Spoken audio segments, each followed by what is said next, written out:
Paz, irmão, voltamos, né? O irmão tá conseguindo me ouvir? Agora estou. Glória a Deus. Tá Tá difícil conseguindo aqui. ver aqui a imagem da gente ou não? Não, vocês eu não consigo ver, tá uma tela preta. Então continua, né?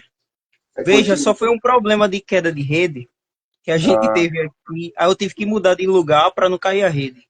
Porque se eu saio ah, de lugar, aí a rede fica fraca e vai cair. normal. Aqui também acontece isso. Tanto é que eu parei pertinho do roteador aqui para não ter esse problema. Sim, vamos voltar de novo, né? É, como Vamos eu voltar. estava dizendo na live anterior, pessoal, vocês que vão chegar ou vão assistir, porque vai ficar gravada, eu estava dizendo que o professor Anderson de Paula, ele é bem atuante no assunto do arminianismo. É alguém que já vem aqui há uns anos trabalhando com esse assunto e já participou de debates públicos do Vejam Só e ficou muito conhecido nas redes sociais, principalmente no Facebook, com a página Arminianismo da Zoeira, que, como eu já disse, né, e ele já comentou na live anterior, que de zoeira não tem nada, é um conteúdo sério, né? Que trata sobre o arminianismo e alimentou muitas vidas até hoje, vidas estão sendo alimentadas nesse debate. E eu queria que o professor Anderson de Paula se reapresentasse, porque a live vai ficar gravada, porque a anterior caiu por causa da rede. Tá ok, então, vamos lá. Meu nome é Anderson de Paula, sou pastor aqui da Assembleia de Deus Ministério de Limeira, né? E sou professor de teologia, enquanto tinha o seminário, agora não tem mais o seminário em Limeira, somente os cursos Umibad, etc. Mas fui professor de teologia de Antigo e Novo Testamento, lá no seminário Estel, e sou criador aí de várias páginas do Facebook, inclusive a maior página arminiana no Facebook é nossa, né? A página Arminianismo da Zoeira, a qual eu estava contando um pouquinho da história do Arminianismo da Zoeira, né? Estava dizendo que o Arminianismo da Zoeira já surgiu no final de 2011, começo de 2012, uh, bem na época em que os debates na internet estavam acalorados, né? Tava, vamos dizer assim, não acalorados, mas eles estavam meio que começando, estavam engatinhando, né? Eu sou do tempo em que a blogosfera, né? Do tempo da blogosfera ainda, do tempo do Orkut. E quando apareceu aí o Facebook, existiam várias páginas calvinistas, né? Existia até uma página de humor calvinista que era Calvinos da Depressão. Então, nessa época, nós, mais um pessoal, achamos por bem, na época era o Wesley Paladino e eu, achamos por bem fazer uma página que viesse no mesmo estilo da Calvinos da Depressão para contrapor. Por quê? Porque a blogosfera ela era totalmente, vamos dizer assim, totalmente tomada pela teologia calvinista, né? Então daí surgiu o arminianismo da zoeira com a intenção de atrair mais o público jovem. Por quê? Porque naquela época, muitos jovenzinhos, né, que estavam descobrindo teologia, naquele tempo começaram a se identificar com as doutrinas calvinistas e começaram a militar mesmo, era uma militância muito séria na internet a respeito disso. Então a gente criou a página Arminianismo da Zoeira com esse nome exatamente para chocar mesmo, exatamente para fazer um alarde que a gente queria trazer esses jovens a entender o que era a teologia arminiana, que naquela época ainda estava engatinhando. Né? Os irmãos terem uma ideia, eu entrei nesse debate de arminianismo e calvinismo em 2005, 2005, 2007, 2005, 2006, 2007, quando ainda estava no tempo da blogosfera ali, época que eu estava fazendo seminário, eu dizia na outra live que eu fiz seminário calvinista, e depois fui fazer um seminário arminiano, né? Fiz com a igreja cristã, com a igreja presbiteriana fundamentalista, que hoje eu acredito que seja igreja presbiteriana conservadora, hoje parece que eles mudaram o nome. E depois eu fiz um seminário arminiano com a igreja batista e fiz um seminário também com a Assembleia de Deus. E desde lá nós estamos aí batalhando na internet. O AZ, ele foi uma página que resistiu ao tempo, né? O AZ hoje ele tem, acho que se não me engano, quase 40 mil pessoas que acompanham o AZ, e é a maior página arminiana da América Latina, né? E alcançou gente em todo lugar do mundo. Já recebi e-mails de pessoas até mesmo do Japão. Inclusive tem um irmão que eu fiz uma live com ele para falar sobre arminianismo, né? Ele é do Japão, o irmão Mataus, né? Ele é do Japão e ele fez uma live comigo a respeito disso. E começou a descobrir o arminianismo exatamente assistindo, acompanhando aquilo que a gente fazia através da blogosfera. Mas eu não tenho somente o AZ, né? Nós temos também a página Arminianismo, que também fui eu que a criei. Além dos blogs que nós temos o blog Pentecostais Verdadeiros, que também é o meu blog pessoal. E dos participantes do AZ, nós temos aí o blog do professor Antônio Reis, né, que também faz parte do AZ. Nós temos também o Luiz Henrique, né, e seu blog agora me falha a memória, mas eu posso mandar depois para os irmãos nos comentários aí, o blog do Antônio Reis. Então essas aí são um pouco do nosso trabalho na internet, né? Tem a página também, o Maniqueísmo em Alta, né, que fala ali sobre a questão de Agostinho e o maniqueísmo e etc, né? Então, esse é um pouco da história aí, mas depois, com o desenrolar da live, a gente pode ir falando um pouquinho mais sobre a luta que a gente enfrentou, né? Porque quando você pega o cenário de 2024 e olha para o arminianismo, parece que parece que o cenário já está pronto, né? Parece que sempre foi assim, mas na realidade não foi, né? Tem uma história E, muito densa professor, aí. Pode foi muito falar, irmão. importante o senhor tratar um pouco desse contexto anterior dentro do solo nacional, mas eu já queria iniciar o tema da seguinte forma. Eu sei que o senhor não tem apenas noção, certamente, da parte nacional, porque a gente vai entrar especificamente nessa parte, né, do contexto nacional e o arminianismo e os embates com o calvinismo também. Mas eu queria saber, professor, no cenário geral do arminianismo embrionário, como é que o senhor... Porque antes de falar do futuro, a gente precisa analisar o presente, e para analisar o presente, a gente precisa ter uma certa compreensão norteadora do passado, de como que o arminianismo se deu. Tendo, então, uma compreensão norteadora muito equilibrada e muito legal do passado, é suficientemente verídica todas as percepções à luz do passado que teremos do nosso presente, e isso vai nos tornar maduros para uma certa análise do futuro. Então, dividindo então a live nessas três partezinhas, eu queria que o senhor falasse nessa primeira parte. Como é que o proto-arminianismo se deu? Como é que surgiu o arminianismo? Como é que o senhor enxerga o arminianismo no seu início geral? Tá bom. Vamos lá. O arminianismo ele vai surgir com um teólogo holandês, né, chamado Jacobus Arminius, né? E só que assim, na minha visão, Armínio ele ele só repetia, na minha opinião, uh, coisas que os pais da igreja já falavam de uma maneira embrionária. Como assim? Você encontra requisitos aí da teologia arminiana, não a teologia arminiana em si, seria um anacronismo eu falar de arminianismo dos pais da igreja, mas você consegue encontrar os pais da igreja mais defendendo a questão da liberdade da vontade, a questão da expiação ilimitada e etc.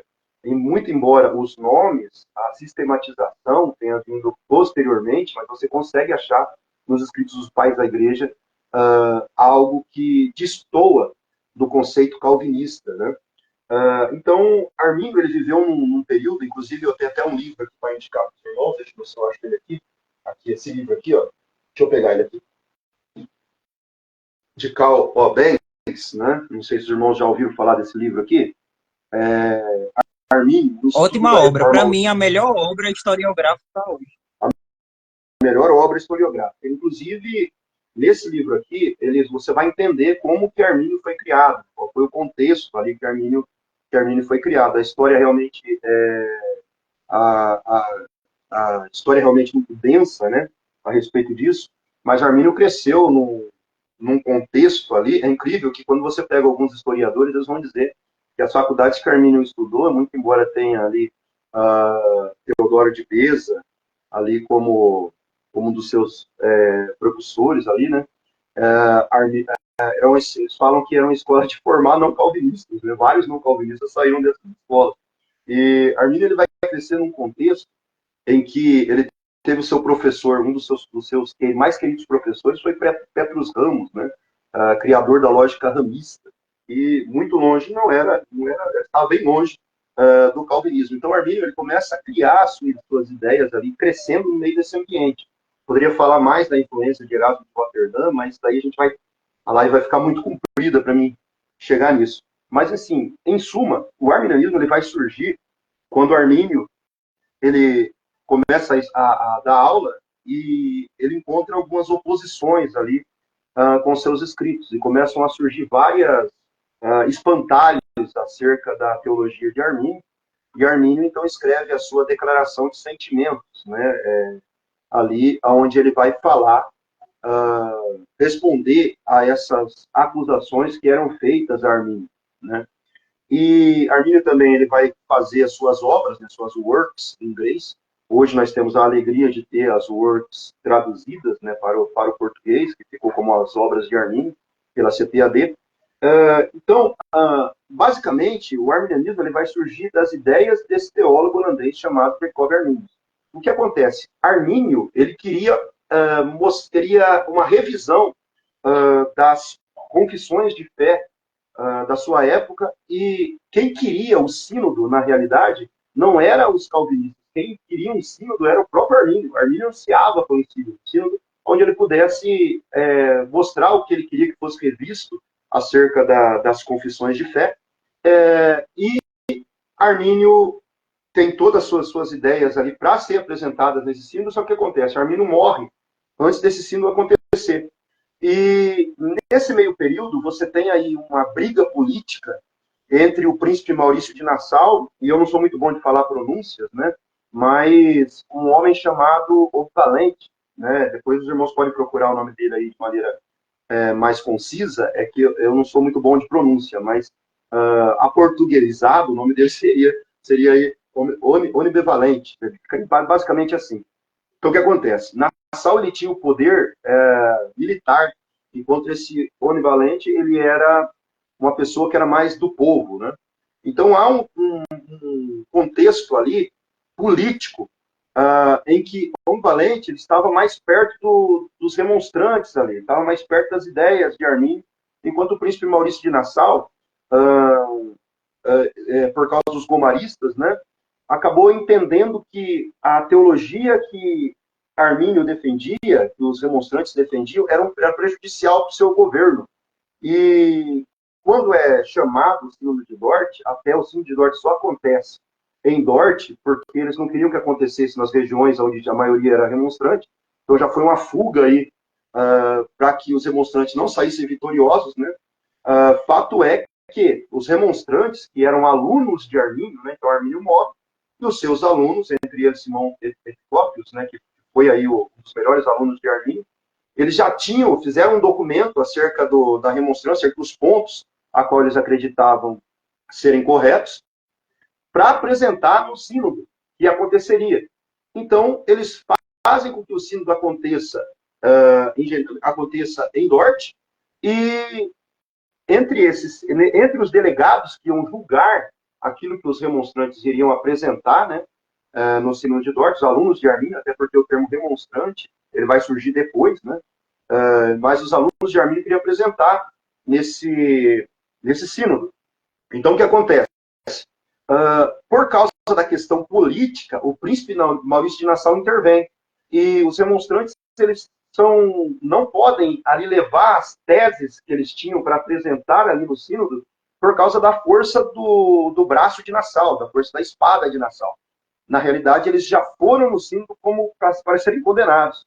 Isso daqui que eu estou falando é tão sério e tão verdade, que o criador da Bíblia, King James, né, o rei Tiago, o criador da Bíblia King James, ele vai falar sobre isso, que foi uma vergonha o o que aconteceu no Sínodo de Dort, né? Porque os remonstrantes, os alunos de Armínio, foram para lá como, na verdade, para ser julgados, não para apresentar suas teses.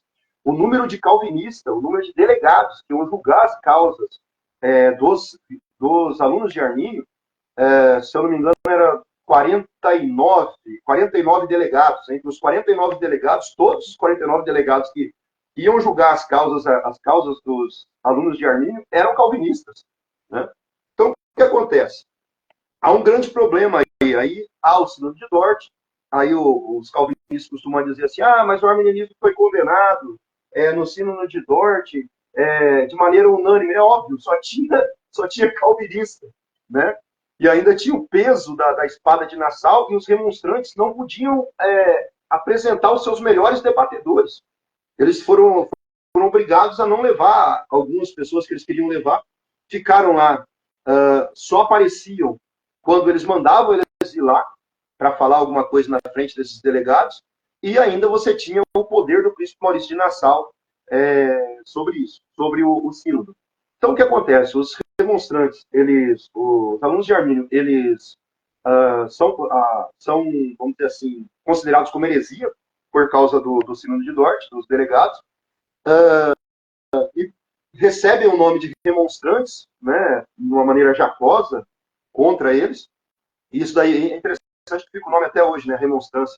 Mas foi uma maneira de insulto quando colocaram esse nome nos remonstrantes. E o que acontece? Após isso acontecer, o sínodo era tão político que as pessoas que depois foram conhecidas como remonstrantes, que tinham algum cargo de poder nos Países Baixos, foram todos destituídos do seu cargo. O Olivalente vai ser morto, né? Se eu não me engano, ele vai ser decapitado depois desse sínodo.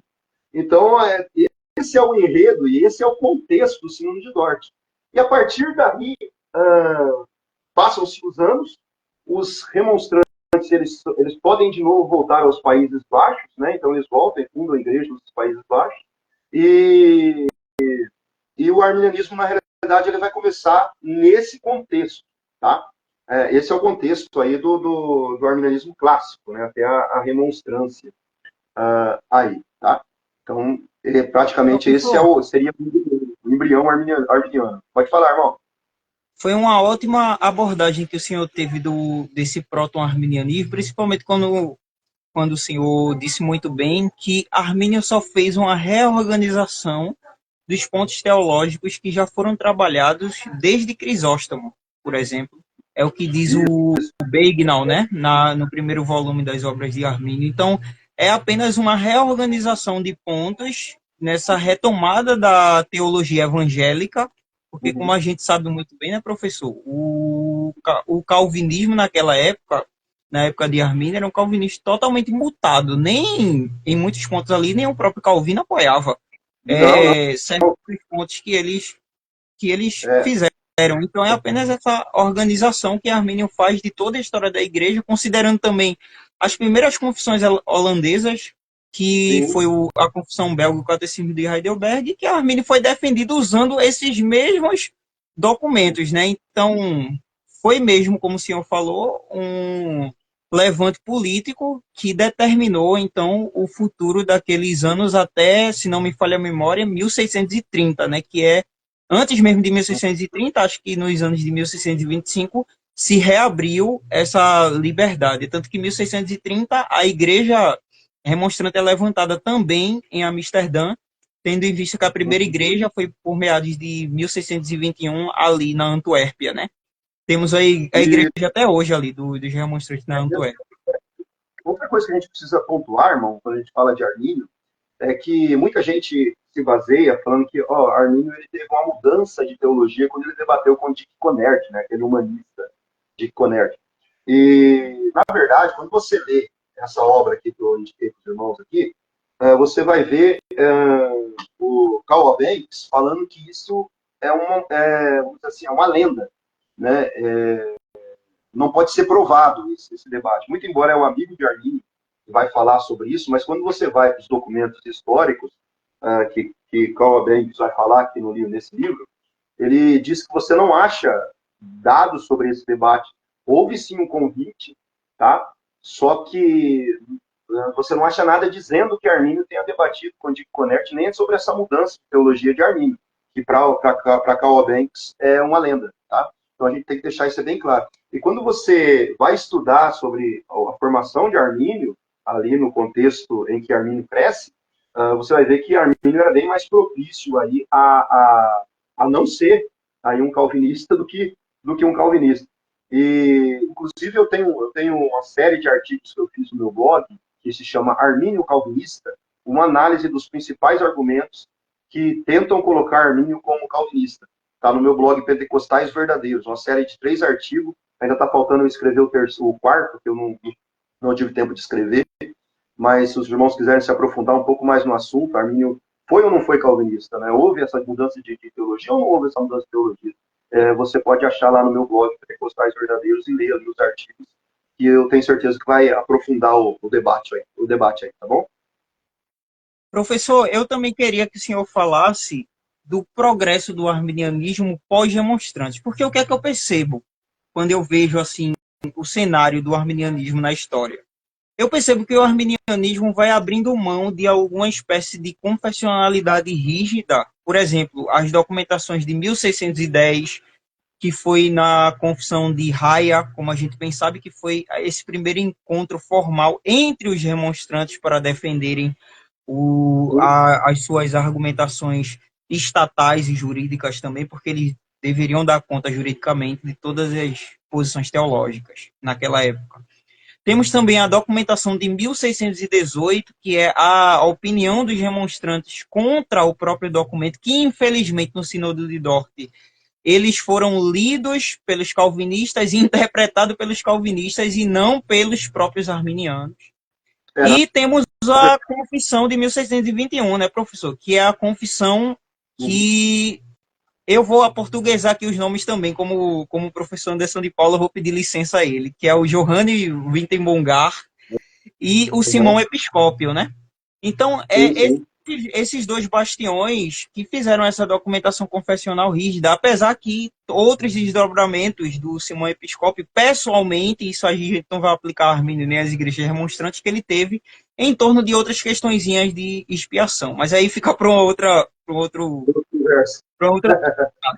Mas eu queria que o professor contasse esse processo, porque eu vejo que o arminianismo ele sai desse aspecto confessional rígido, que, por exemplo, a confissão de 1621 é uma confissão pedobatista. Só que quando a gente vai ver o movimento de Wesley, no movimento metodista, a gente vai ver que eles se afastam, por exemplo, da expiação. Em alguns aspectos da expiação, em alguns aspectos da eleição, a gente vai ver uma, digamos assim, entre aspas, uma quebra de confessionalidade nesse aspecto da rigidez.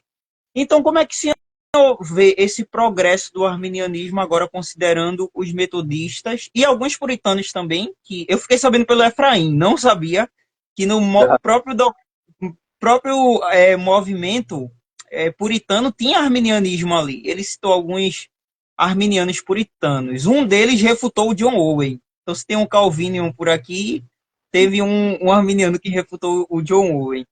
Mas a gente vê que não é aquela carga mais confessional. De maneira que no Brasil hoje, nacionalmente, nenhuma igreja que se considera arminiana é, por exemplo, pedobatista ou crê em eleição individual. Ou seja, se distancia de alguma forma desses aspectos mais rígidos confessionais. Como é que o senhor lê o progresso do arminianismo? O senhor acha que o arminianismo melhorou com o tempo ou piorou com o tempo? Ou se melhorou, em que aspecto o senhor faz essa leitura de melhora? Tá ok. Obrigado pela pergunta aí, pergunta muito boa, né?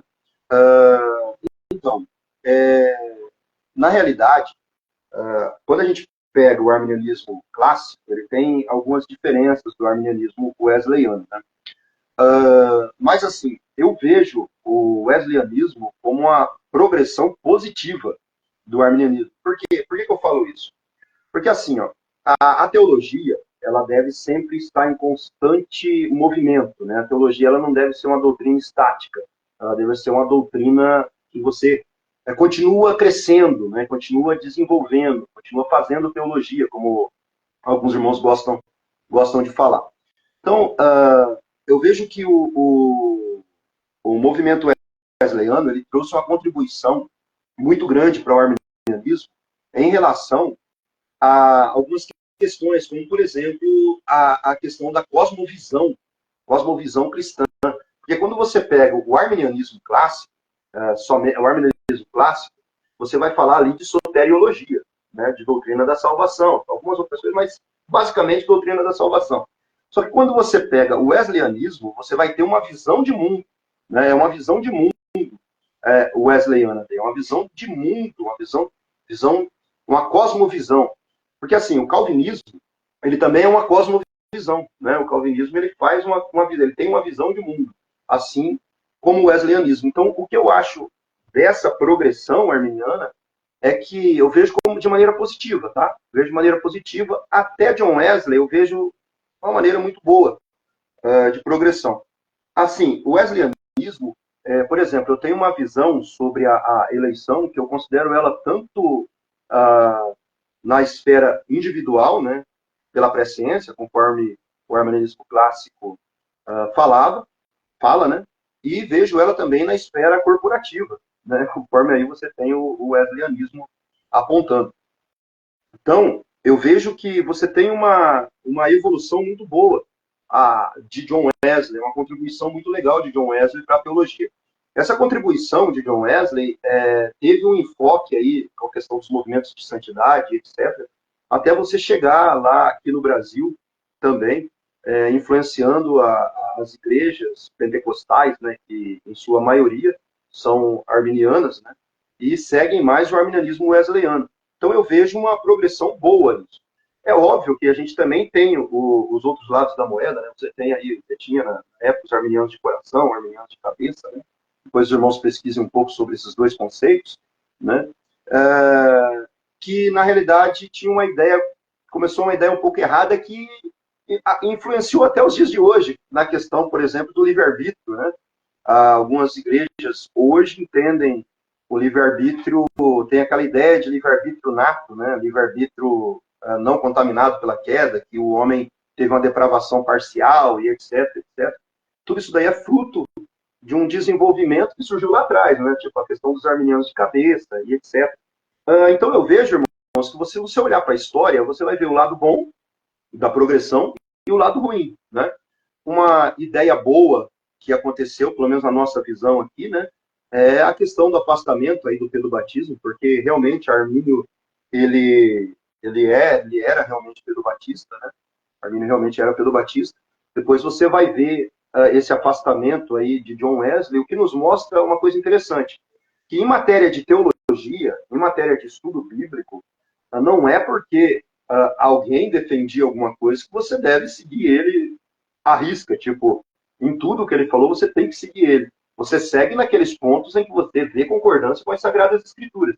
E aquilo que você não vê concordância com as Sagradas Escrituras, você simplesmente deixa de lado. Você passa por cima, você não acompanha naquilo que você acredita que não é o correto. E eu vejo uma maneira muito boa para você poder entender a história, vendo que existem desdobramentos que refletem nos dias atuais, né? Você vê o afastamento ali de John Wesley de algumas doutrinas arminianas, como arminianas não, né, de algumas doutrinas que defendiam os remonstrantes e o próprio Armínio, para uma melhora, na minha opinião, da teologia, né? Uma melhora, na minha opinião, da teologia. Por exemplo, na própria questão que eu acabei de falar, a questão da cosmovisão wesleyana, a visão de mundo, ali uma visão de mundo arminiana, né? Coisa que até então nós só tínhamos uma visão mais soteriológica em relação a isso aí, tá bom? Eu não sei se eu consegui focar bem aí no que o irmão queria, mas basicamente é isso, Foi tá bom? ótimo, foi Minha ótimo. Eu opinião. diria que o movimento wesleyano teve um grande impacto social e eu colocaria na conta, Então, né? Sim, uhum, eu colocaria, né, inclusive, na conta dos wesleyanos essa propagação do arminianismo de larga escala, né? Porque foi pois é, eles que deram essa continuidade de uma maneira mais enfática, depois que, por exemplo, o liberalismo teológico tomou conta de uma parcela, né, de umas igrejas reformadas, sejam elas calvinistas ou arminianas, independente da confessionalidade. O liberalismo teológico, infelizmente, foi um câncer que Sim, abateu todas as tradições, né, professor? alcançou todas as tradições. Eles não tinham entrado ainda no meio pentecostal. E agora estão começando a entrar no meio pentecostal. Né? Hoje em dia você vê alguns pentecostais beirando perigosamente ao liberalismo teológico, coisa que você não via um tempo atrás. Né? Você tem visto vamos dizer, esse vírus também incorporando aí alguns teólogos pentecostais, né? Inclusive teve até um que comentou uma revistinha esse tempo atrás da CGADB, né? Que fleta perigosamente com o liberalismo teológico. Professor, Né? agora o presente. Quando o senhor olha agora para o estado do arminianismo, o senhor que já cooperou tanto, que lutou tanto e que angariou Uhum. muitas pessoas, ajudou muitos jovens, e o seu trabalho certamente vai ser recompensado, principalmente por Deus, porque a gente sabe que nas linhas contrárias existem certos prejuízos de cosmovisão teontológica, soteriológica, de implicações de vida comum que atrapalham a vida espiritual individualmente das pessoas. Eu conheço alguns casos, o senhor também conhece, deve conhecer alguns casos, e o senhor fez esse bastião. Então, nada melhor do que o senhor analisar o presente, depois de tanta luta, de tanta batalha, e agora também tendo alguns resultados. E, como o senhor falou, atualmente o arminianismo parece que já está tendo um corpo mais robusto do que foi quando o senhor começou, né, a sua luta pelo arminianismo. Então, eu queria que o senhor falasse do presente. O que é que o senhor está achando das igrejas Já, pentecostais em relação ao arminianismo, aos adolescentes e os jovens em relação ao arminianismo? O que é que o senhor está vendo? Qual é o diagnóstico que o senhor uhum. daria para o arminianismo hoje? Ok, vamos lá. Em primeiro lugar, antes de eu falar do arminianismo como está hoje, na questão de presente, eu queria falar um pouquinho da questão do arminianismo brasileiro, né? Um pouquinho sobre a história, um pouco mais voltado para o arminianismo brasileiro. Porque, assim, lá por volta de 2005 até 2007, que nós ainda tínhamos a questão do Orkut, por irmão ter uma ideia, eu, eu comecei, como eu já falei na live, eu conheci o que era o calvinismo, que até então eu não conhecia, não sabia o que era calvinismo. Eu fui conhecer o calvinismo quando eu fui fazer um seminário presbiteriano, né? Eu fui fazer o seminário presbiteriano, ali eu conheci o que era o calvinismo. Então, eu estudei o calvinismo com calvinistas e estudei o arminianismo com arminianos, né? É um conselho aí para muitos jovens que estão na live aí, inclusive comentando aí, deixando o kkk e etc. Estude arminianismo com arminianos e estude calvinismo com calvinistas, tá?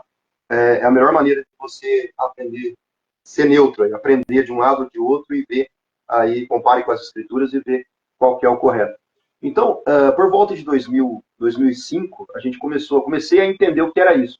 E foi quando eu entrei pesquisando na época na internet, eu descobri um site chamado armenianismo.com, do Paulo César Antunes, né? Um nome pouco lembrado aí na história do arminianismo, mas que, se o arminianismo hoje está do jeito que está no Brasil, se existem obras traduzidas, se existem alguma coisa aqui no Brasil, se deve a um homem chamado Paulo César Antunes, que, na minha opinião, é um dos melhores, se não o melhor teólogo brasileiro que a gente tem aí sobre a teologia arminiana. Inclusive, ele foi o precursor, ele foi aquele que, numa época em que você não tinha nada traduzido para o português, em que você não tinha nenhuma matéria ah, na nossa língua de arminianismo, ele foi a pessoa que começou com isso. Ele foi expulso, na realidade, do fórum do monergismo, né? Site monergismo, que é calvinista, e exatamente por defender o arminianismo, ele foi expulso de lá. Então, ele fundou o arminianismo.com, isso por volta de 2005, por aí. E 2006, alguma coisa assim. E foi nessa época aí que eu conheci o site dele. Então, o site dele se propôs, né, e tinha um fórum ali onde a gente debatia, o site dele se propôs a trazer o que era o arminianismo de verdade. porque até então a teologia arminiana ela era ensinada, ela era falada e ensinada por quem não concordava com o arminianismo. Aí até alguns espantalhos surgiram em vários livros aí que você pode ler, em várias palestras aí que você vê hoje no YouTube. Inclusive eu até fiz uma crítica e até fui ameaçado de processo por alguns medalhões aí da teologia calvinista, né? Até tentaram me processar, mas não conseguiram, a respeito disso, porque uma vez, por exemplo, eu peguei um vídeo de um famoso historiador calvinista e refutei ele no AZ, coloquei no AZ, no outro dia eu recebi a ligação do advogado isso daí eu estou falando lá atrás, tá? Só para contar um pouquinho da história. Eu recebi a ligação do advogado desse famoso historiador aí, e me dizendo que eu tinha que tirar meu vídeo do ar, porque senão eles iam entrar com uma ação contra mim, né? Eles iam me processar. Eu não tirei o vídeo do ar, o vídeo continuou no ar, inclusive. Está até hoje no ar, eu acredito eu. Agora faça tempo que eu não vejo ele, mas acredito que ainda está no ar o vídeo. Então, era isso que a gente enfrentava naquela época. Então, a internet era totalmente dominada por blogs e sites calvinistas. E o arminianismo.com, ele foi o pioneiro dos sites que apareceram para ir contrário a isso. Eu me lembro que você entrava nas páginas e você via muito espantalho sobre o arminianismo. O arminianismo crê em depravação parcial. O arminianismo crê que o homem pode ir a Deus sozinho, não precisa da ajuda da graça. Inclusive, no seminário, quando eu estudei, eu vi professores meus falar que no pelagianismo o homem vai até Deus, no arminianismo o homem vai até a metade, Deus vai na outra metade. Né? Então, isso era o que a gente encontrava na internet naquela época. E o site arminianismo.com surgiu aí, com o Paulo César Antunes montando o site ali e trazendo as traduções das obras arminianas, né? Das obras arminianas, e começou a surgir vários blogs e etc. arminianos. Outros nomes que são esquecidos da história é o Paulo César Antunes. Outro nome que é esquecido da história é do Georges Nogueira, que tinha o seu site que era a Palavra que Liberta, e ele também foi um dos professores do arminianismo. Também Laison Castanha tinha um blog também que chamava Ideário Arminiano. Essa é um pouco da história lá atrás, tá? Então, nesse meio termo, foi que surgiu as minhas páginas. Surgiu o Arminianismo da Zoeira, por causa de ter uma página calvinista chamada Calvino da Depressão, e depois surgiu aí o arminianismo, depois o blog Pentecostais Verdadeiros, isso tudo nessa época. Então o cenário era completamente diferente do que nós temos hoje. Mas conforme muita luta, muita batalha, foi criado, apareceu então o Facebook, aí Alcino Júnior criou o arminianismo, o grupo do arminianismo no Facebook, inclusive nessa época eu fazia parte, nós tínhamos montado um grupo de arminianos chamado Armicos, naquela época, que a gente tinha a ideia exatamente de batalhar pelo arminianismo no Brasil. Naquela época ainda estava engatinhando, estava começando. E nós tivemos bons resultados enquanto nós estávamos unidos. Né? Nós tivemos bons resultados. O grupo arminianismo.com era onde a gente... O grupo arminianismo do Facebook era onde a gente debatia teologia ali com vários calvinistas ali, muitos calvinistas, a gente debatia direto. E nós fomos ganhando corpo e força através disso. Começou-se então a época dos seminários, né, que a gente começou a fazer por volta de 2014. Inclusive eu fiz um aqui em Limeira, em que eu trouxe o Elton Mariano para fazer um seminário aqui em Limeira, juntamente comigo, né, aqui na AD de Limeira. E a gente viu a necessidade. Por quê?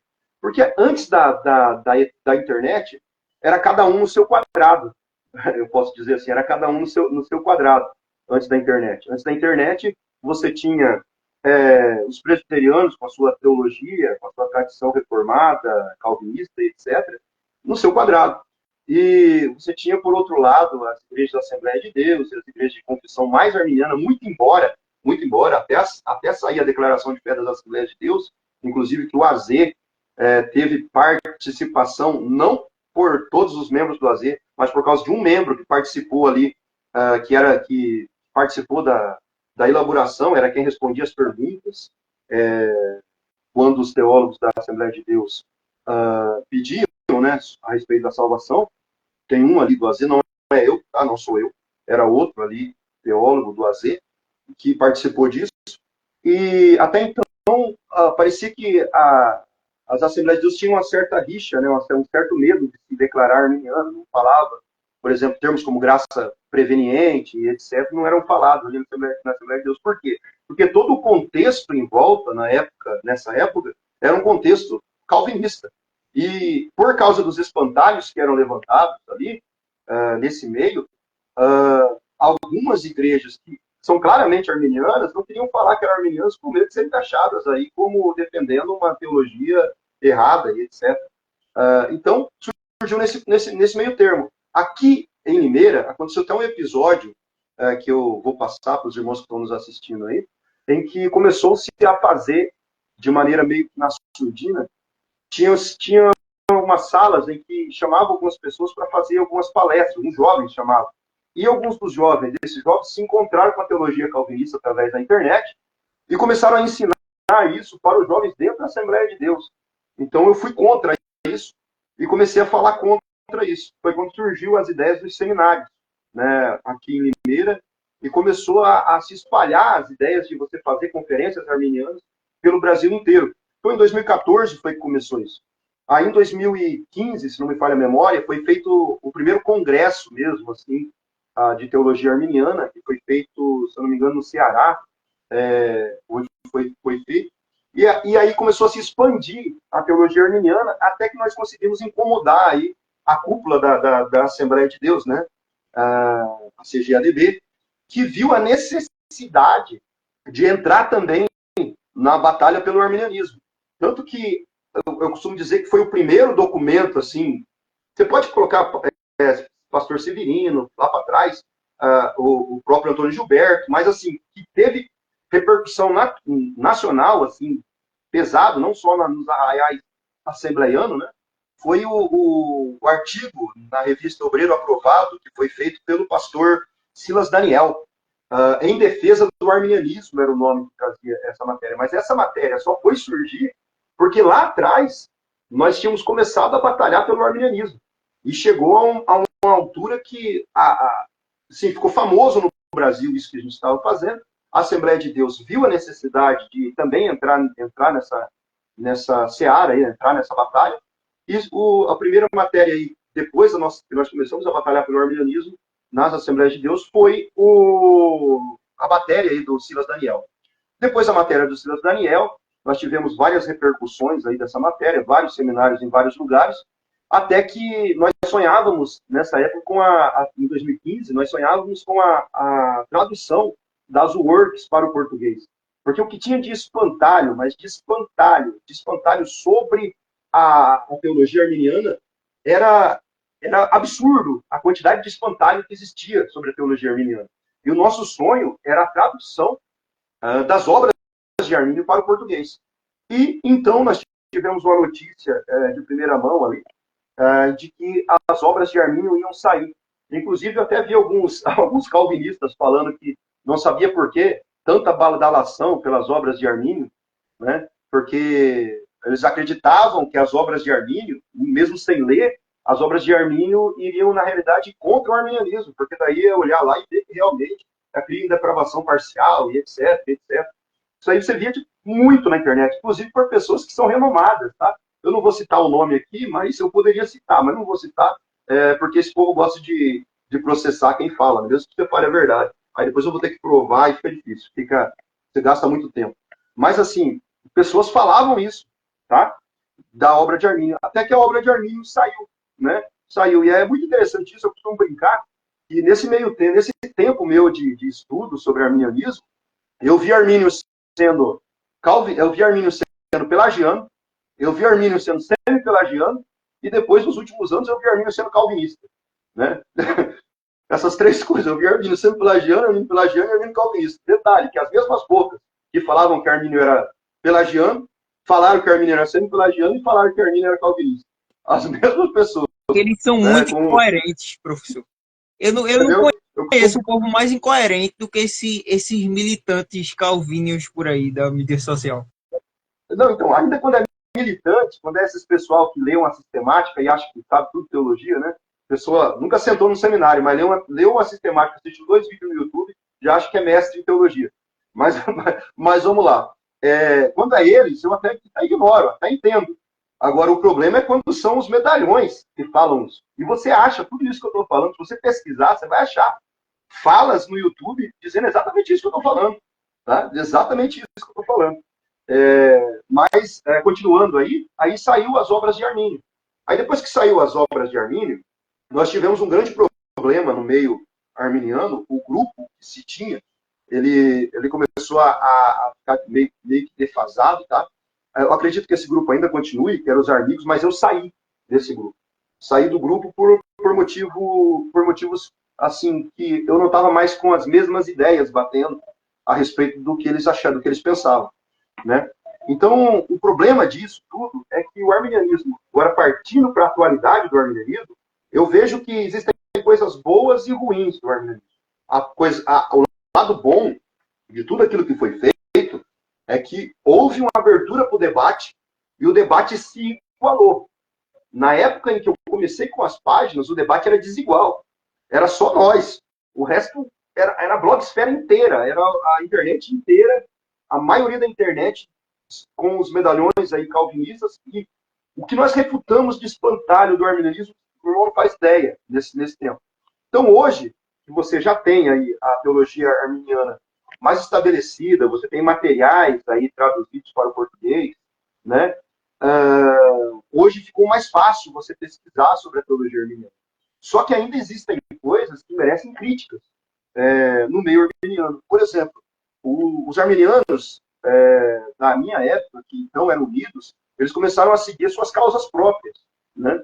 Começaram a seguir aí os seus próprios, vamos dizer assim, seus próprios status. Isso é na minha opinião, tá? Na minha opinião.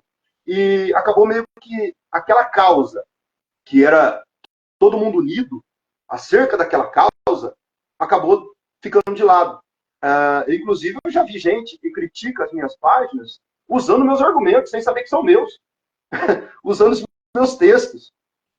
Pessoas que hoje, eu acho um absurdo isso, pessoas que lá atrás, quando eu tinha o AZ e que a gente estava batalhando pela mesma causa, me pedia para divulgar os livros deles no AZ.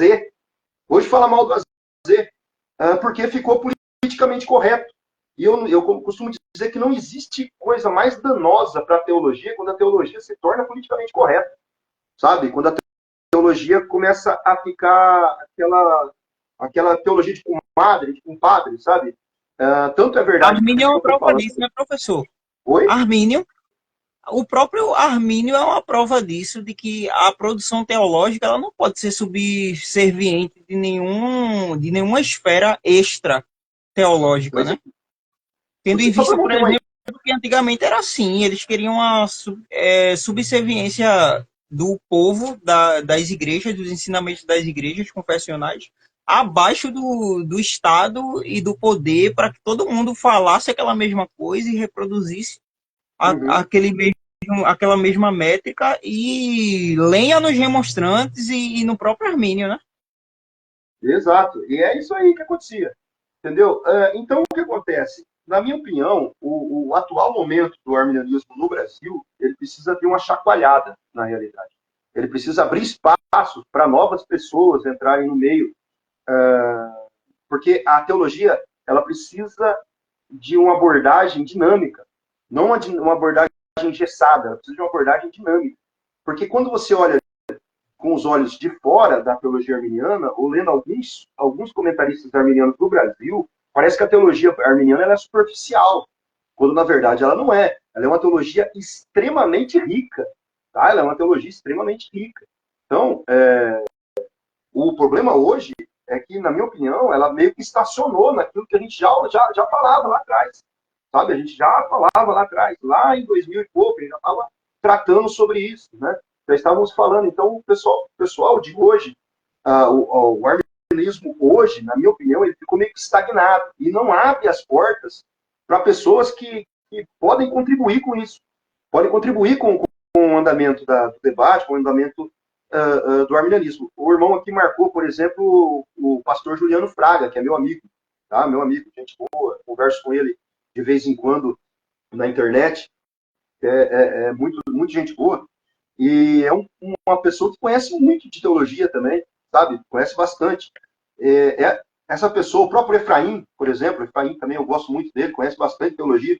Existem pessoas que podem contribuir para a teologia, podem contribuir para o arminianismo no Brasil, mas que, por causa de questões de afinidade, por causa de questões ou de brigas passadas, que nem foi no meu caso, acabam se cortando, tipo, cancelando algumas pessoas que têm muito para contribuir, mas muito para contribuir. Só para não ter uma ideia, quando foram escrever, né, quando foram escrever a história do arminianismo no Brasil, eles citam na história, aqui, foi escrito pelo Wellington Mariano, eles citam na história o evento que eu fiz aqui em Limeira, na igreja, o seminário que eu fiz aqui em Limeira, na igreja, sobre arminianismo.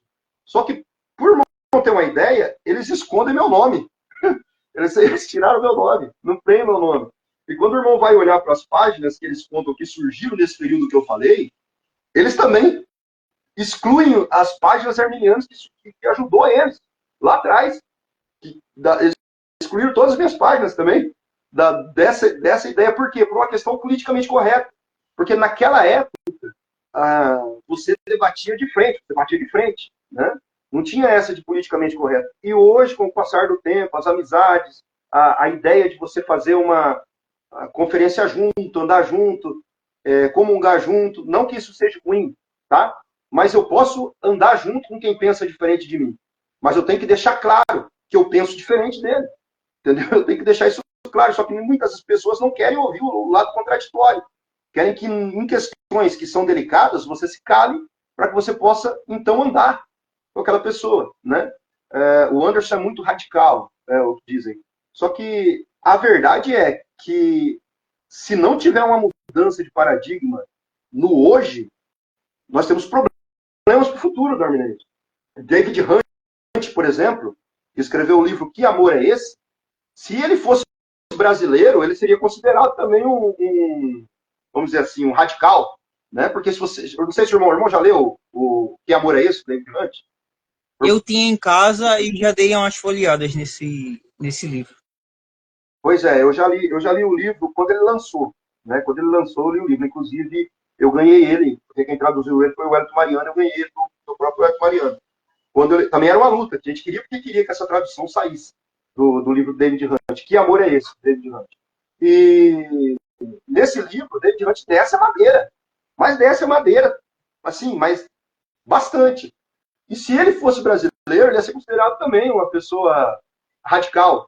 Então, o que acontece? Só para não ter uma ideia, quando foi sair a série de livros arminianos da editora Reflexão, quando chegou na parte de falar sobre a possibilidade de apostasia, né, que é o quinto ponto aí do arminianismo, que é a segurança em Cristo, quando chegou nesse ponto, eles tiveram que buscar um gringo para falar sobre esse ponto, porque ninguém queria falar, porque tinha os arminianos de 4 pontos e tinha os calvinistas, e ninguém quis falar desse assunto.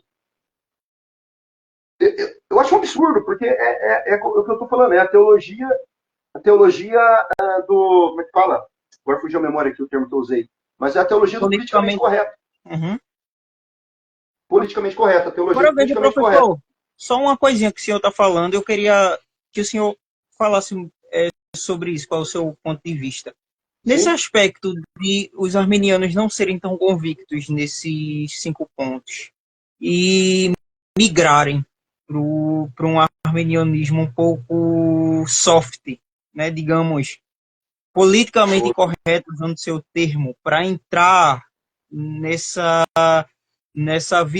cosmovisão de seriedade teológica, né? Ou seja, a consideração de um arminianismo completo de 5 pontos já não seria necessariamente visto como uma possibilidade séria dentro do ambiente teológico, porque você tem os calvinistas rígidos e aqueles que dizem que são os arminianos clássicos, né, que estão mais próximos da verdade central de toda a história. O senhor não enxerga isso como alguém, como um arminiano que quer ter um lugarzinho na mesa desses calvinistas e desses reformados também, como se fosse o patinho feio da reunião, e se Pois é. sentem menosprezados porque dos 5 pontos, aí querem dizer que são arminianos de 4 pontos, ou que não vamos entrar em conflitos e quer fugir desses conflitos.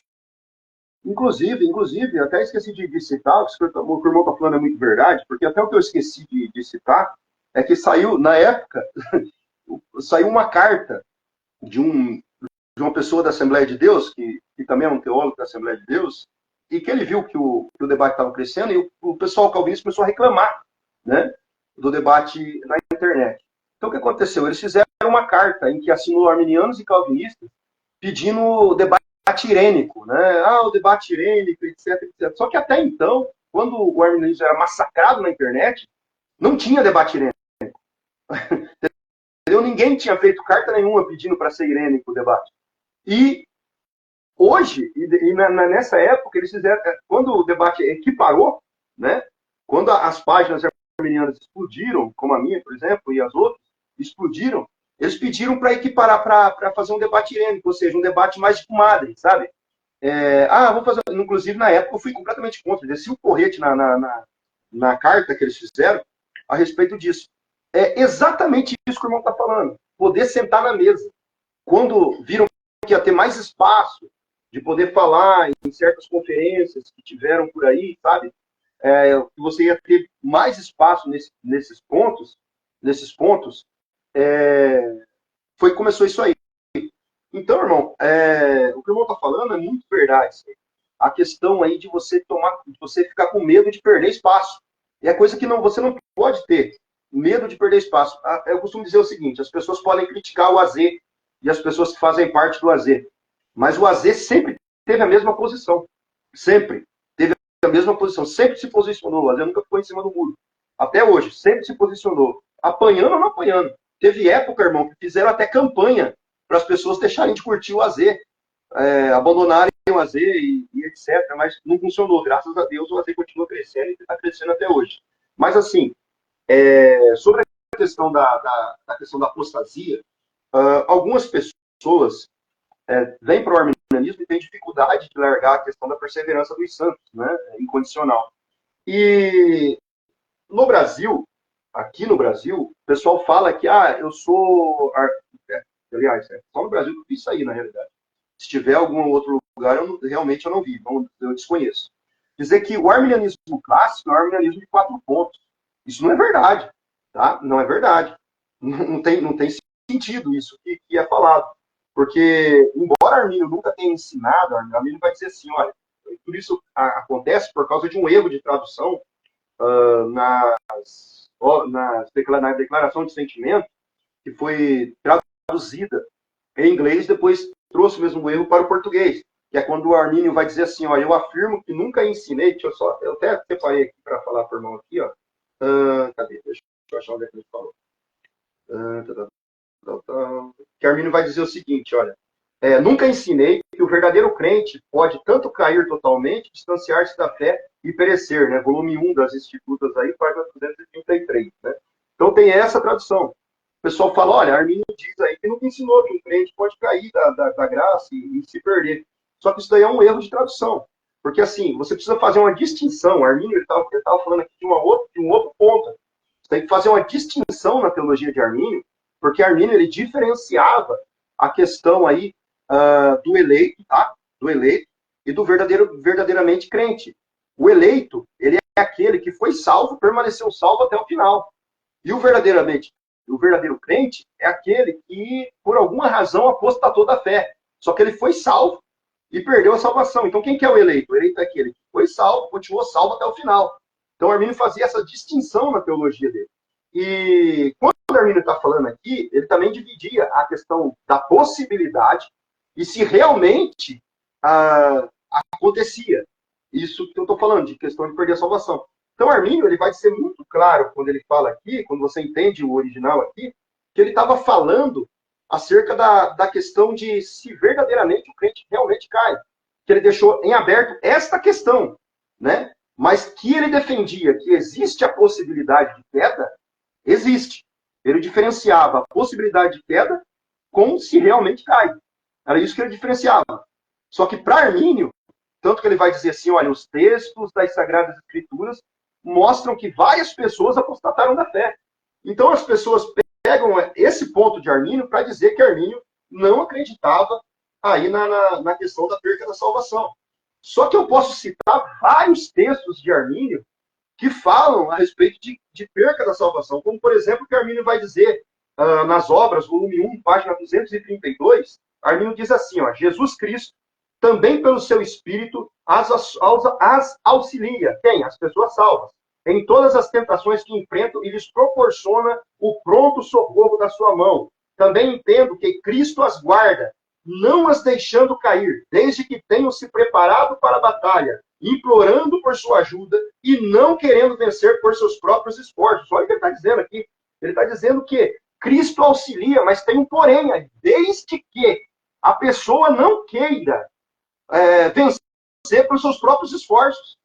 Aí ele diz o seguinte, na página de número 257 e 258, volume 1, ele diz o seguinte, se alguém afirma, levando em consideração o fato de terem sido eleitos, não é possível que os crentes finalmente venham a cair e se manter longe da salvação, porque Deus decretou salvá-los, eu respondo que o decreto sobre ser guardado não tira a possibilidade da condenação, mas remove a condenação em si. É impossível que os crentes, olha aqui, é impossível que os crentes, aí ele vai dizer o seguinte, desde que permaneçam fiéis, venham a perder a salvação, porque se isso for possível, o poder que Deus decidiu empregar para salvar os crentes seria vencido. Por outro lado, se os crentes apostatarem da fé e se tornarem indolentes, é impossível que eles não se desviem da salvação, ou seja, desde que continuem incrédulos, percam a salvação. É isso que Armínio diz. É isso que Armínio está falando aqui. Então, parece que o pessoal, eles não conseguem ver Armínio como um todo. E acabam se agarrando a um trecho que foi mal traduzido das obras de Armínio, tanto que a Confissão de Sentimentos, que o Kate Stanley escreve, ele já corrige essa má tradução, né? Porque há uma tradução errada que foi feita em inglês e o português seguiu essa tradução que foi feita errado. Então, foi a tradução do Stephen. Foi a tradução do Stephen. Isso. A primeira que chegou nos Estados Unidos da América, mas cheia de imposições do próprio autor. Isso, exatamente isso. Então, o Kate Stalin, ele responde isso. Ele faz a declaração de sentimentos dele, né, o livro Declaração de Sentimentos, e nessa declaração de sentimentos ele corrige esse erro que foi tido. Que os brasileiros se apoiaram para poder aí falar que o arminianismo clássico defende a possibilidade de apostasia. E é interessante isso que eu estou falando por irmão, que a minha filhinha está aqui meio que atrapalhando a live aqui, mas deixa eu... Filha, vai lá com a mamãe lá, para o pai terminar aqui, vai lá com a mamãe. Ela está aqui meio que atrapalhando a live aqui, deixa eu voltar aqui. Então, eu estava falando aqui, acabou me atrapalhando, sobre a questão da tradução, né? Então as pessoas se agarram a essa tradução mais aquilo que o irmão falou, da ideia de sentar à mesa, de uma questão mais irênica, tá? Entre aspas, e acabam fazendo algo que eu não vi em outro lugar, eu só vi aqui. Pode ser que tenha algum arminiano estrangeiro que diga que o arminianismo clássico é aquele que defende a possibilidade de apostasia. Só que o que é interessante, irmão, é que antigamente, quando a gente só tinha as obras em inglês, que você tinha que entrar no inglês para você poder estudar sobre Armínio, né, que eu participei dessa época aí, você não tinha essa ideia. Todo o arminianismo, quando falava que você era arminiano clássico, todo mundo já entendia que você cria nos 5 pontos do arminianismo, inclusive na possibilidade da perca da salvação. Entendeu? Lá atrás. Aí isso daí, conforme foi passando o tempo, as obras foram traduzidas, começou a surgir essas ideias de que, não, o arminianismo clássico é o arminianismo de 4 pontos. Isso não é verdade. Não é verdade para uma análise própria de Armínio. Não é porque Armínio disse que ele nunca ensinou tal coisa, mesmo você usando a tradução errada, que ele não acreditava. Né? Porque você tem que levar em conta todo o contexto histórico da onde Armínio estava. Não era muito fácil você falar alguma coisa naquela época, porque era complicado. Olha o rebuliço que deu. Né? As ideias de Armínio, dos remonstrantes, olha que coisa que aconteceu lá para frente. Pessoas morreram por causa dessas ideias. Entendeu? Pessoas foram mortas por causa disso. Então você tinha que tomar um cuidado muito grande com aquilo que você falava. Né? Mas se você analisar os escritos do próprio Armínio, você vai ver que Armínio, na realidade, acreditava sim na possibilidade de apostasia. E ele Só que Armínio ele apresenta como dividia. lógica natural, né, professor? Exato. Na própria página 300 e pouco aí, que o senhor citou a 200 e pouco, mas adiante é porque hoje mesmo eu estava tratando desse erro.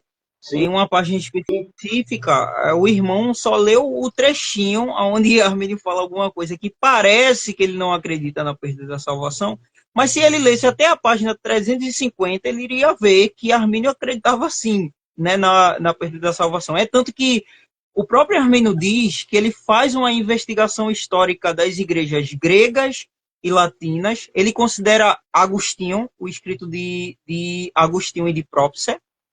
Depois ele faz uma investigação dos primeiros documentos das igrejas reformadas. Ele considera até os primeiros documentos das igrejas protestantes, como a documentação de Philippe Melanchthon, e ele observa que todos estes afirmam que a fé genuína pode ser provada por um não eleito. A partir do momento quando ele entende, ele escreve, tá lá de maneira real, que quando ele considera que esses escritos confirmam que a fé genuína pode ser provada por um não eleito, segue-se como lógica natural que a possibilidade da perda da salvação é real aos eleitos, mas é apenas é real aos não eleitos, mas é apenas possível aos eleitos. De maneira que aos eleitos é apenas uma possibilidade, mas aos não eleitos é uma realidade. Eles realmente caem da salvação, mesmo que prove de uma fé genuína. Na verdade, eu costumo simplificar isso da seguinte maneira. Quem é o eleito? O eleito é aquele que foi salvo, perseverou salvo até o final. Esse é o eleito. Quem é o não eleito? Aquele que foi salvo e por algum motivo apostatou da fé. Perdeu a salvação. Simples assim. Eu acho que é a maneira mais simples que tem de você falar isso. Porque Armínio, na realidade, esse é o problema. As pessoas não conseguem entender uma coisa tão simples, que era a diferença que Armínio fazia entre o eleito e o verdadeiro crente. Eles não conseguem fazer essa distinção que, para nós, que, pelo menos para mim, é muito clara nos escritos de Armínio. Né? É muito clara. E acabam daí falando mais, trazendo aí ideias que Armínio nunca defendeu. E isso é tão interessante que o irmão falou também. O irmão falou que estava numa página aí, né, e falou sobre isso. A maioria dos argumentos que usam as falas de Armínio estão fora do contexto. Inclusive tem um texto meu, lá no blog Pentecostais Verdadeiros, inclusive se o irmão quiser dar uma olhada, se ele quiser ler depois, e os irmãos que estão na live quiser dar uma lida, na minha série que eu fiz respondendo sobre se Armínio foi calvinista, analisando os principais argumentos que tentam provar a calvinicidade de Armínio, tem uma que eu falo, tem duas na realidade. Uma eu falo do elogio de Beza a Armínio, e a outra eu falo do elogio que Armínio fez para Calvino. Eu falo esses dois pontos. Porque tem calvinista que joga o elogio que Armínio fez a Calvino para dizer que Armínio era calvinista. O que é totalmente preciso. Totalmente preciso. Elogiar alguém não significa concordar com tudo que ela diz. Pois inclusive ele fala, só que o que eles fazem? Eles pegam só o ponto que Armínio fala, atribua a ele até um certo dom de profecia, etc, etc. Aí eles pegam assim e colocam só essa parte. No meu blog, eu coloco o texto inteiro lá.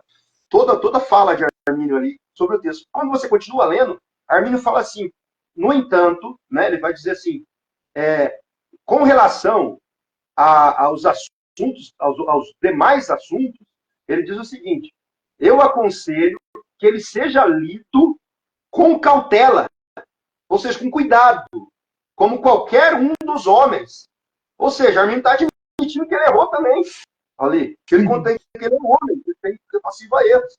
Só que quando você lê o jeito que é colocado na internet, passa a ideia que Arminio estava falando que Calvino era infalível. Ele Não tinha erro. mesmo criticou a Entendeu? visão calvinista, por exemplo, apresentando que em nenhuma dos documentos, até os documentos helvéticos, Uhum.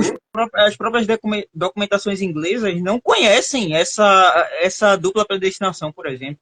Exato. Inclusive, irmão, Arminio ele cita nas works vários sínodos que não concordavam com a predestinação calvinista. Existe até uma ideia, até é bom a gente tocar nisso, né? Não sei se a gente está fugindo um pouco do assunto, mas eu já volto a falar do arminianismo do presente. Mas, assim, até importante, se bem que a gente está falando do arminianismo do presente, né? A gente está falando sobre o que acontece hoje, né? Mas, assim, tipo assim, porque a maioria dos textos. Lembrei. Que assim, a Armínio está nas works, ou seja, nas obras de Armínio, tem uma parte nas obras de Armínio, depois eu posso mandar para os irmãos, se os quiserem, em que Armínio ele lista sínodos que não concordaram com a teologia calvinista. Vários sínodos. Por exemplo, sínodo de Orange não concordou com a teologia calvinista. Vários sínodos ali que não concordaram. Ele cita um monte. Arles, Orange, cita um monte ali de sínodos que não concordaram. Né? Até interessante falar isso aqui, porque muita gente acha que só teve o sínodo de Dort na história. Para falar a verdade, o sínodo de Dort só tem peso para calvinista. Porque para mais ninguém tem peso o sínodo de Dort. Porque assim, o calvinismo, as ideias calvinistas, elas foram refutadas em Arles, em 471 depois de Cristo, sínodo de León, em 475, sínodo de Orange, 2, em 529, sínodo de Mongúcia, em 848, sínodo de Circe, em 849, e sínodo de Tuch, em 860. Quer dizer, teve vários sínodos que rejeitaram a teologia calvinista, né? Para a gente colocar em planos gerais aí, né? Então, que na realidade, falta, irmão, é um pouco mais de estudo sério sobre a teologia que você pensa em refutar, ou até mais um estudo sério sobre os arminianos que nós temos hoje em dia, tá? Porque às vezes a pessoa pega um arminiano só porque ele é famoso, falando alguma coisa, e já acredita que o que ele está falando é verdade. O que ele está falando é isso mesmo. Ele tá assim, falaram isso aí para mim, mas foi fulano de tal que falou. Aí eu falei, não, mas fulano de tal tá errado. Fulano de tal tá O Rodrigo errado. Não é Alves, porque professor, está falando aqui que nem a própria hermenêutica de Calvino e Beza eram aceitadas em referente à dupla predestinação. E eu diria nem na própria Suíça, quando Calvino elaborou também seus pontos, ele era aceito lá. Teve gente que morreu na Suíça, irmão. Você tem, por exemplo, o caso mais famoso, né, Miguel de Cervantes, que morreu lá por não concordar com as ideias de Calvino. A pessoa fala, mas ele é um herege. Beleza, mas e aí? Né? O que isso tem a ver? Inclusive, ele queria ir para Genebra para apresentar as ideias dele para Calvino, e Calvino, na carta que ele teve para Fariel, né? Eu sou ruim de pronúncia, viu? Então, eu vou falar do jeito que eu entendo o nome, tá? A carta para Fariel, ele escreve lá que Miguel de Cervantes mandou as suas loucuras. Ele diz assim, para ele, e queria vir aqui para falar comigo. Aí ele diz assim, se a minha autoridade tiver peso, ele não sairá daqui vivo. Ele fala desse jeito. Tá lá, cara. Aí, uma vez eu postei isso aí, o rapaz falou para mim assim, isso aí, eu postei de um outro livro, né? O Lado Negro do Calvinismo. Foi dele que eu postei. Aí o rapaz falou assim, mas esse livro aí foi escrito em tal século, é um anacronismo de não sei quantos séculos, etc, etc. Aí eu fui lá e postei a carta original de Armínio. De Armínio não, de Calvino. Original. Ali eu postei o texto original de Calvino em latim. Mandei para ele. Que Calvino realmente falou isso daí. E isso daí é tão verdade que eu estou falando, que tem um outro livro aqui, que eu não sei se eu vou achar ele aqui agora rápido para mostrar para os irmãos. O livro chama-se É Necessário Queimar os Hereges? Porque muita gente fala que era costume da época matar os hereges. Né? Aí tem um livro que diz assim, é necessário matar os hereges? Quem escreveu esse livro foi Sebastian Castellion, tá? Que era contemporâneo ali de Calvino e de Estevão. Então, o livro... Oi? O irmão vai falar uma coisa? Não, pode continuar. Eu tô concordando com tudo que o senhor está falando, porque é muita obra Ah, historiográfica. Eu então, amo obras historiográficas. isso. Então, deixa eu falar para o irmão. Esse livro, chamado de É Necessário Queimar os Hereges, foi escrito por Sebastião Castellion, tá? E Castellion, nesse livro, que era contemporâneo de Calvino de Beza, ele critica, inclusive tem uma parte desse texto que ele critica Calvino por causa disso, pela morte de Servento, porque ele debate ali, ele faz, eu chamo de debate pela vida, né? Porque ele debate ali contra Calvino e Beza, falando que era errado você queimar herege. Então, se você falar que era costume da época queimar herege, o que você faz com as cartas com o posicionamento de Sebastião Castellion, que era um nobre na época de Calvino? Inclusive, ele só não foi morto por Calvino e Beza porque ele tinha a burguesia do lado dele. Então, ele tinha sido morto. Então, tipo, a história aí ela pinga sangue, né? Você torce a história, ela vai pingar sangue, na realidade. Né? Então, basicamente, é isso, né, que a gente tem para falar aí Professor, sobre um. e para concluir agora, Sim, para o senhor falar sim. desse aspecto do futuro, porque a gente falou do passado, Do falamos do passado na época de 1618, também de Armínio, ali em meados de 1608, uhum, que ele vai trabalhar ali a declaração de sentimentos. Falamos também do período do Wesleyano Metodista, falamos sobre a história do arminianismo no Brasil, analisamos esse presente e agora eu queria que o senhor falasse do futuro. O que é que o senhor vê no cenário brasileiro para o arminianismo do futuro? Eu acho preocupante, mas a minha eu, opinião não importa aqui. mas O que é importa é a lógico sua que, opinião, professor. O que é que o senhor meu acha? irmão, eu comungo da mesma visão do irmão, que eu acho preocupante, porque, na minha opinião, os arminianos, inclusive os famosos, eles deram uma esfriada, vamos dizer assim. Tá? A ideia de centralizar em um pequeno grupo acabou errado, sabe? Eu vejo hoje o arminianismo atual como um ego gigantesco. Estou sendo sincero e falo isso com profunda tristeza, tá? Um ego gigantesco, uma panelinha que não se abre, tá? Uma panelinha que não se abre, isso tem trazido prejuízo, tá? Para o arminianismo em questão de formação de novos arminianos, de, vamos dizer assim, crescimento na teologia de arminianos já confessos, né? Então, eu vejo esse grande problema para o futuro. Por que eu vejo isso? Porque, na minha opinião, o arminianismo hoje, ele tem enfoque no que pode acontecer no futuro, tá? Então, pelo fato de o atual momento arminiano estar mais ligado em questão de status, em questão de ser eu sou o top dos top da galáxia do arminianismo, e meu grupo é esse, eu não abro para mais ninguém. Isso daí está fazendo com que o arminianismo acabe enfraquecendo. Hoje, você vê os debates nivelados, né? Só que coisas que a gente já tinha refutado lá atrás, você vê surgindo de novo. E o detalhe é que tem arminianos defendendo aquilo que a gente mostrou lá atrás que não era arminianismo. Hoje. Aí eu fico imaginando no futuro o que pode acontecer. Tá?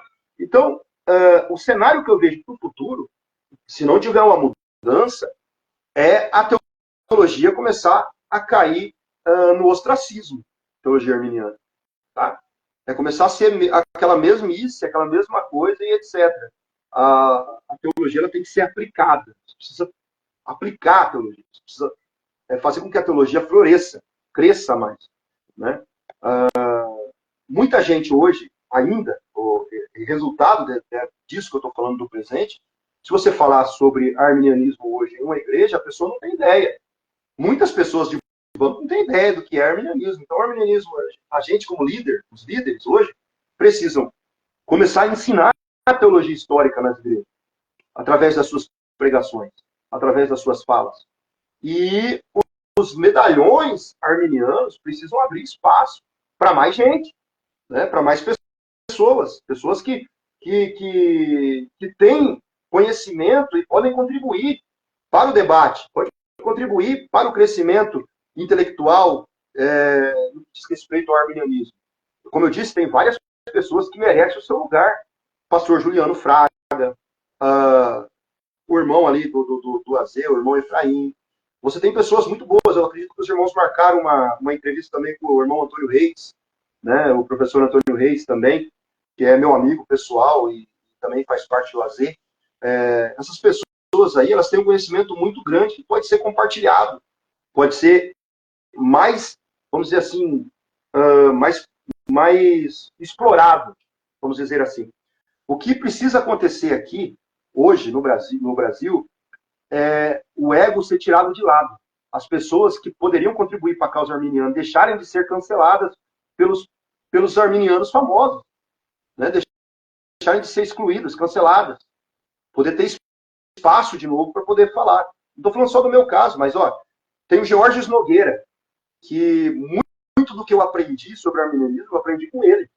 E ele foi apagado da história. Hoje você não ouve mais falar dele. Apagado. Foi excluído de vários lugares e cortaram ele, literalmente, cancelaram ele.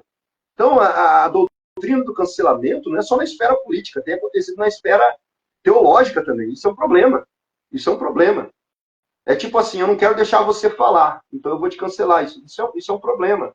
Então, o que precisa acontecer no Brasil é uma retomada daquele espírito que tinha lá atrás, sabe? Lá no começo, quando todo mundo estava unido por o mesmo propósito, e nós vimos o arminianismo deslanchar, expandir, obras sendo traduzidas, o debate sendo equiparado, e etc. Precisa acontecer isso, porque o que eu vejo para o futuro do arminianismo no Brasil é alguns medalhões, como papas do arminianismo no Brasil, falarem falar o que quisesse, falar o que querem, e você tem que aceitar como se fosse verdade absoluta. Isso precisa acabar, sabe? Porque senão o futuro do arminianismo no Brasil é voltar ao que era há cerca de, sei lá, nós estamos em 2024, há cerca de 10, 15, 20 anos atrás, né? 15 anos, eu acho, 15, 16 anos atrás. Voltar ao que era lá atrás.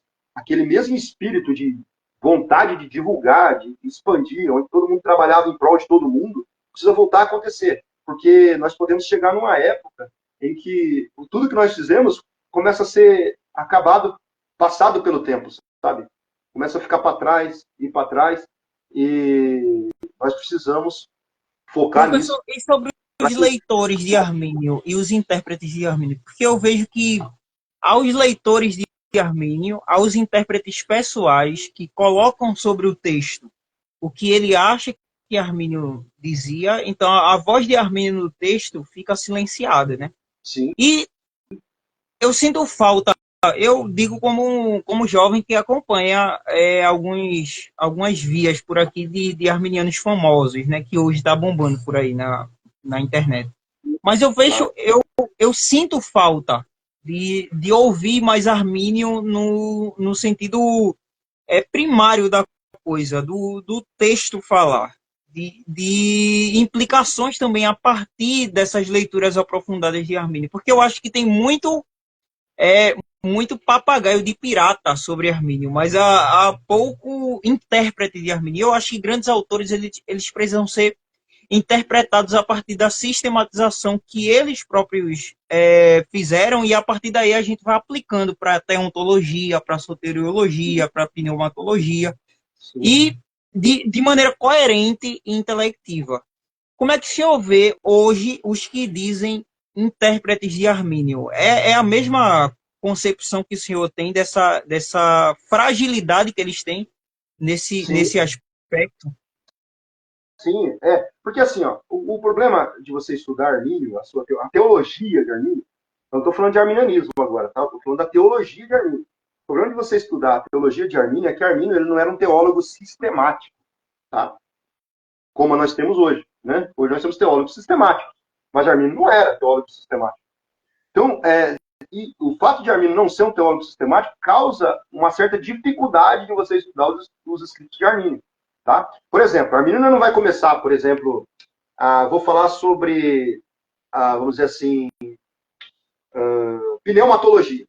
Tá? Então ele pega pneumatologia e vai seguindo pneumatologia. Armínio não era sistemático, sabe? Ele não fazia um sistema. Assim.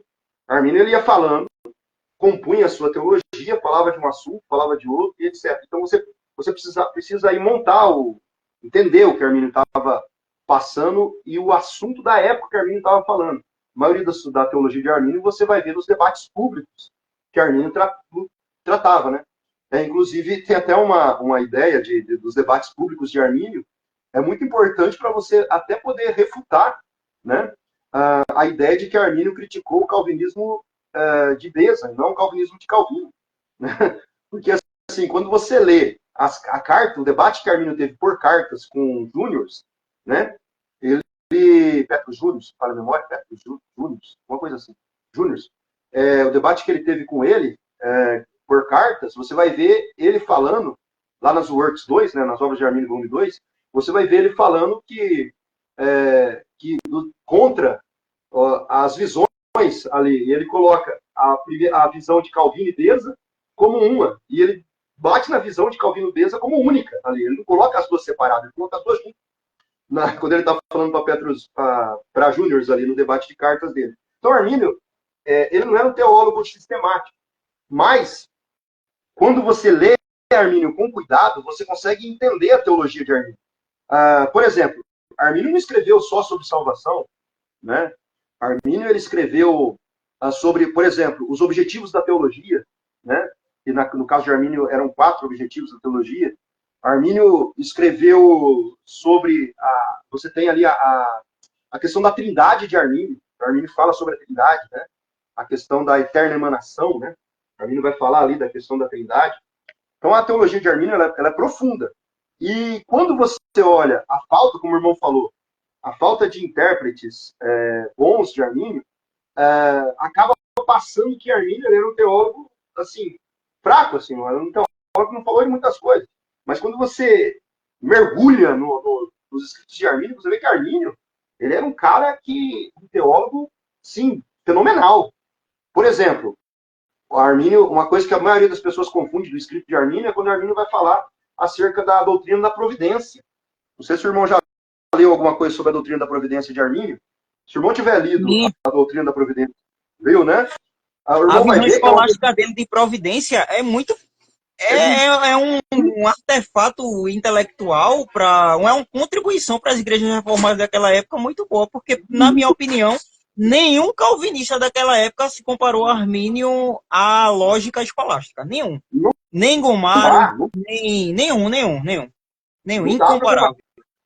Quando você vê a doutrina da providência de Armínio, é espetacular a doutrina da providência de Armínio. E ela é tão boa, assim, é tão complexa, que você vê calvinista deturpando a doutrina da providência de Armínio na internet. Eu inclusive, fiz um texto para refutar um teólogo aí que ganhou status aí, né? Eu fiz um texto para refutar ele, quando ele coloca Armínio como determinista, por causa da doutrina da providência de Armínio. O próprio Armínio desmentiu isso, falando que nós precisamos considerar a participação de Deus em todos esses aspectos, menos na participação ativa do pecado, por isso a doutrina da simultaneidade. Exato. Por isso que precisa ser simultâneo. Exato, porque assim, o que eles confundem na realidade é quando o Armínio ele vai dizer que a questão do pecado ali, a questão da cooperação ali, né, a questão eu costumo dizer agentes cooperantes, a doutrina dos agentes cooperantes, porque assim, o que Armínio vai dizer ali é que Deus tem todo o poder de mudar, vamos supor, a pessoa pecou e o pecado tem um resultado.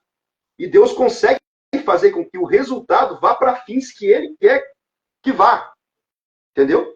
Tipo assim, vamos supor, Deus consegue usar o pecado que alguém cometeu de maneira livre, o pecado que alguém cometeu, e as consequências desse pecado, Deus usa aquelas consequências para o benefício. Um exemplo do que eu estou falando é a morte de Jesus na cruz. Olha o pecado que foi cometido pelas pessoas ao crucificarem o Filho de Deus. Porém, Deus transformou aquele ato de maldade que fizeram com o Filho de Deus na maior benevolência do mundo. Entendeu o que eu estou querendo dizer? Não sei se o irmão está compreendendo o que eu estou querendo passar para o irmão. Está entendendo o que eu estou querendo passar? Se os irmãos não entenderem, depois os irmãos podem até me perguntar. O que eu estou dizendo é o seguinte, na teologia de Armínio, quando Deus permitia um pecado, ele tinha ele tem todo o poder de direcionar os efeitos para os fins a qual ele deseja. Tipo, a pessoa pecou livremente, mas Deus pode usar aquele ato ruim em bênção ou em castigo. Né? Basicamente essa questão aí. E essa providência divina, né, professor, ela não é infrutífera. Porque os homens são apenas tem apenas esse movimento, tanto para fazer o bem, tanto para pecar, se vier da causa. Ele é totalmente escolástico quando ele diz que os efeitos eles são dependentes intrinsecamente das causas. Mas há uma diferença no concurso do próprio pecado, porque Deus não pode ser o participante ativo do pecado. Então, mas como o homem não pode agir a não ser por esse concurso, tendo em vista que ele é apenas efeito e movimento de resultado pela única causa que é Deus, o homem apenas atua dentro dos limites que Deus dá, tanto a ele, tanto a matéria do pecado, e tanto para o concurso do próprio pecado. Então, tudo isso tem limite, e se o pecado ultrapassasse, numa lógica hipotética, tudo, o homem, em todos os seus aspectos, em todas as suas volições e intelecções, e fluíssem como o rio para lugares indeterminados, fere a própria soberania de Deus. Por isso que Deus transforma o mal em bem e coloca limites ao próprio concurso do pecado, à matéria do pecado do homem, não é isso? Exato, claro. E, inclusive, Arminio cita vários textos das Escrituras para mostrar essa verdade. Né? Ele cita vários textos, ele cita o caso de Ciro, ele cita vários casos ali para o próprio caso da Nabucodonosor, ele cita vários casos ali para mostrar essa verdade, que Deus ele tem o domínio ali de direcionar ali... Manipular, é a expressão que ele usa, né? Manipular o pecado. Essa frase, né? Essa questão, né? Então você tem toda essa visão aí, toda essa riqueza de profundidade que você pode achar nos escritos de Arminio, sendo perdida. É isso que eu estou falando, ela é perdida. Já estava na hora da gente fluir, né? Fluir nos estudos, nas ideias de Arminio. Estava na hora da gente fluir, da gente prosseguir sobre isso, né? Aprofundar Professor, o estudo. Eu posso abrir aqui para perguntas para o senhor? Fica à vontade, irmão. Se eu puder responder, se alguém aqui tem alguma pergunta para o professor Anderson de Paula, a gente queria muito que vocês participassem agora até o momento, porque a gente foi conversando. Tem uma pergunta aqui, professor. O JR pergunta: podemos perder a salvação? Foi um tema que já foi tratado, mas se o professor quiser responder. Posso responder sim. Do ponto de vista arminiano, irmão, nós podemos perder sim a salvação. Tá? O irmão vai achar aí, por exemplo, os arminianos de 4 pontos, né? Que vão falar que não. Só que até a concepção dos arminianos de 4 pontos é diferente da concepção calvinista. Porque os arminianos de 4 pontos, eles entendem a questão da presciência. A questão calvinista, ela entende que uma vez salvo, salvo para sempre, mas está na questão de foi salvo, não perde mais a salvação. Os arminianos já entendem, de 4 pontos, já entendem com questão de presciência. Só que fato é que nós, arminianos clássicos, né, e até mesmo wesleyanos, nós cremos na possibilidade da pessoa apostatar da fé. Não é como muitas pessoas dizem que você fez qualquer coisa, você perde a salvação. Não é isso. Tá? Perca da salvação é um abandono total e deliberado da fé. Tá? É abandono total e deliberado. Isso é perca da salvação, isso é cair da graça. Tá? É o que Romanos, capítulo número 6, vai falar de maneira muito clara ali sobre a questão da apostasia, possibilidade de apostasia, da perca da salvação. Então, respondendo a sua pergunta, se o irmão puder depois puxar um pouco mais para trás aí no vídeo e assistir, o irmão vai ver que nós falamos aí no pensamento de Armínio sobre a questão da perca da salvação, tocamos no assunto de arminianos de 4 pontos, mas, biblicamente falando, eu, Anderson de Paula, não tenho como dizer que não se pode perder a salvação. Porque se eu falo isso, eu transformo todos os sinais de alerta, todos os textos de alerta nas Sagradas Escrituras, como algo completamente relevante, sem sentido. Porque uma vez que é salvo, salvo para sempre, não existe mais a possibilidade de perder a salvação. Então, os textos que falam nas Sagradas Escrituras sobre a possibilidade de perca da salvação textos, uh, seriam textos, vamos dizer assim, sem sentido. Porque vários textos, como Hebreus, capítulo de número 6, que fala ali que é impossível alguém que já foi regenerado, caindo, etc, etc. Então você tem todos os sinais de alertas ali da Bíblia a respeito disso. Então seria uma zombaria e até mesmo uma falta de sentido eu falar por irmão que uma pessoa não pode perder a salvação. Porém, perca da salvação é um abandono total e deliberado da fé, tá bom? Inclusive, na questão de apostasia, existem duas vertentes, tá? Entre arminianos. Existem os arminianos que acreditam que a apostasia ela é irreversível, uma vez que a pessoa caiu em apostasia, a pessoa apostatou da fé, ela não tem possibilidade de voltar mais, né? Não é que ela, aí o pessoal argumenta que não é que a pessoa, que não é que Deus não perdoe, é que a pessoa não consegue mais se arrepender para ser salva. Essa é a argumentação. E existe uma segunda via, que é a via dos arminianos aí, que acreditam que existe apostasia, mas a apostasia ela pode ser reversível, baseada em Romanos capítulo número 11, ali que Deus é todo poderoso para voltar a enxertar e etc. Então tem essas duas vias, a questão da apostasia. Eu poderia falar até de uma terceira, que existe arminianos que acreditam em um estágio de apostasia em que não tem mais como voltar, porém existe outro estágio da apostasia que ainda é possível a pessoa voltar. Então são três visões aí, mas em suma, para responder a pergunta, na minha opinião, é possível perder a salvação, sim. Tá bom? Professor, foi pedido aqui algumas indicações de perfis, mas eu queria focar mais no seu trabalho, porque eu acho que os meninos que ainda estão aqui, e são basicamente 6 pessoas, eles podem ir lá visitar. O senhor Tá pode bom. falar para eles como que eles podem encontrar aquilo que o senhor escreveu e que podem Sim, ser aproveitados por eles? sim, claro. Vamos lá.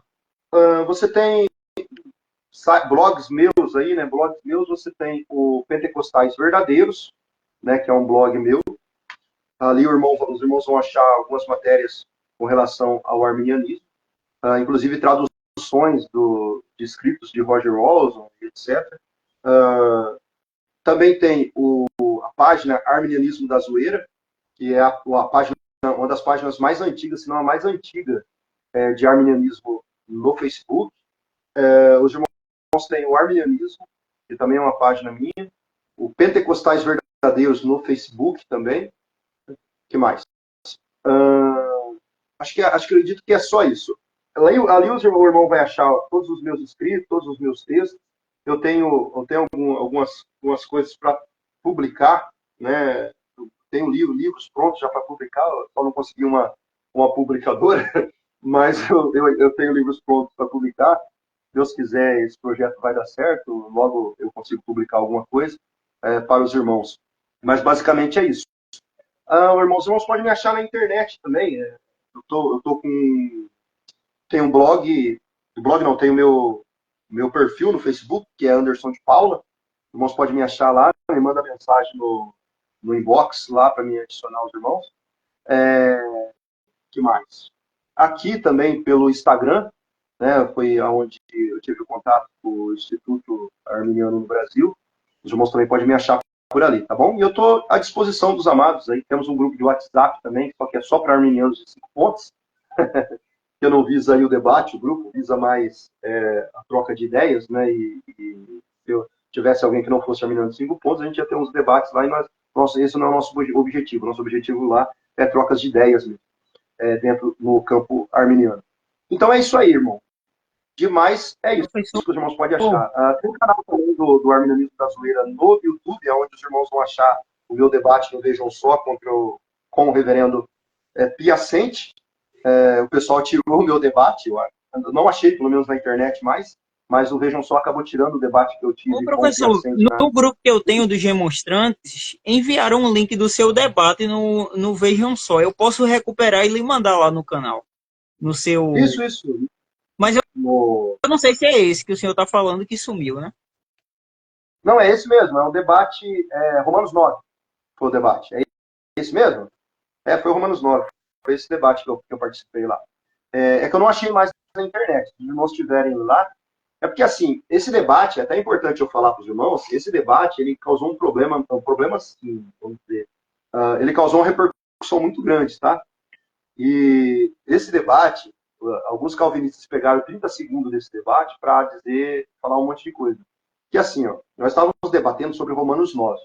E num debate Romanos 9, numa parte do debate, eu estava respondendo uma pergunta quando o meu interlocutor ele me interrompeu, faltando 30, ele me devolveu a pergunta faltando 30 segundos para me responder. E a pergunta era a respeito das crianças e as guerras que teve no período de Israel até a colonização ali da Terra Prometida. E eu fui responder essa pergunta com 30 segundos, então eu não tive tempo hábil para responder essa pergunta. Inclusive, eu coloquei a resposta no meu blog sobre essa pergunta. Então, eles pegaram esses 30 segundos, né, e falaram que eu não soube responder essa pergunta, mas a verdade é que eu não tive tempo para responder essa pergunta, tanto que no final do debate eu ainda falo assim, olha, isso é tema para outro debate. E me propus a voltar e debater esse tema, esse assunto, né? Infelizmente o Vejam Só não achou por bem voltar para debater esse tema, né? Mas é só para deixar um esclarecimento sobre esse debate. Tá? Chama Romanos 9, Anderson de Paula, quem quiser assistir, tá? O debate está lá. E, assim, o irmão tem o link aí, se o irmão quiser mandar o link também aqui nos comentários, fiquem à vontade. Mas se não conseguirem achar na internet, no AZ, do AZ do YouTube, tem o debate lá, inclusive tem as respostas, parte por parte, as respostas que eu dei às perguntas que me foram feitas lá no Vejam Só. Tá bom? É isso Perfeito. aí. Tem mais alguma pergunta? O Rodrigo Alves, professor, para concluir, a gente vai concluir com essa. Ele pediu que o senhor indicasse alguns livros sobre Armínio ou arminianismo. Vamos lá. O primeiro livro que eu indico sobre Armínio é esse aqui, ó. Armínio, um estudo da reforma holandesa. Depois, para você entender um pouco de história da igreja, deixa eu ver se está aqui. Não está aqui. Para entender um pouco sobre a história da igreja, no contexto aí, eu indico A História da Teologia Cristã, de Roger Walson. Outro livro de Roger Walson que eu indico, eu também tenho ele aqui, mas está meio difícil de achar ele aqui. Achei. Só porque eu falei, está aqui bem, bem fácil. Outro livro que eu indico é esse aqui, ó. História das Controvérsias Teológicas, da Teologia Cristã. História das Controvérsias na Teologia Cristã. Esse livro aqui é muito bom, História das Controvérsias, escrito também por Roger Walson. Que mais? Eu indico também... aqui, achei ele. Deixa eu mostrar aqui para os irmãos. Aqui. Esse livro aqui, ó. Tá até surrado de tanto que eu li. Aqui, ó. História... Tá dando para os irmãos lerem aí? Fácil? História da Teologia Cristã, de Roger Walson. Também indico para os irmãos aí. Tá? Outros livros que eu indico para os irmãos. A Declaração de Sentimentos do Stalin, que é um livro bom aí da editora Reflexão. Que mais? Deixa eu ver. As obras de Armínio, também, as obras de Armínio, muito bom. Teologia para Pentecostais, né? Teologia sistemática ali, né? Teologia para Pentecostais, do Walter Brunelli, também é bom. Aconselho para os irmãos comprarem e lerem. E deixa eu ver. Nossa, vai ter muito para mim falar para os irmãos. Bastante livro. Sobre história da igreja também, é necessário queimar os hereges, também é um livro muito bom. As obras de Armínio, é necessário ler. Armínio, teólogo da graça, também é necessário ler. Que amor é esse? David Hunt, já mais no campo de apologética.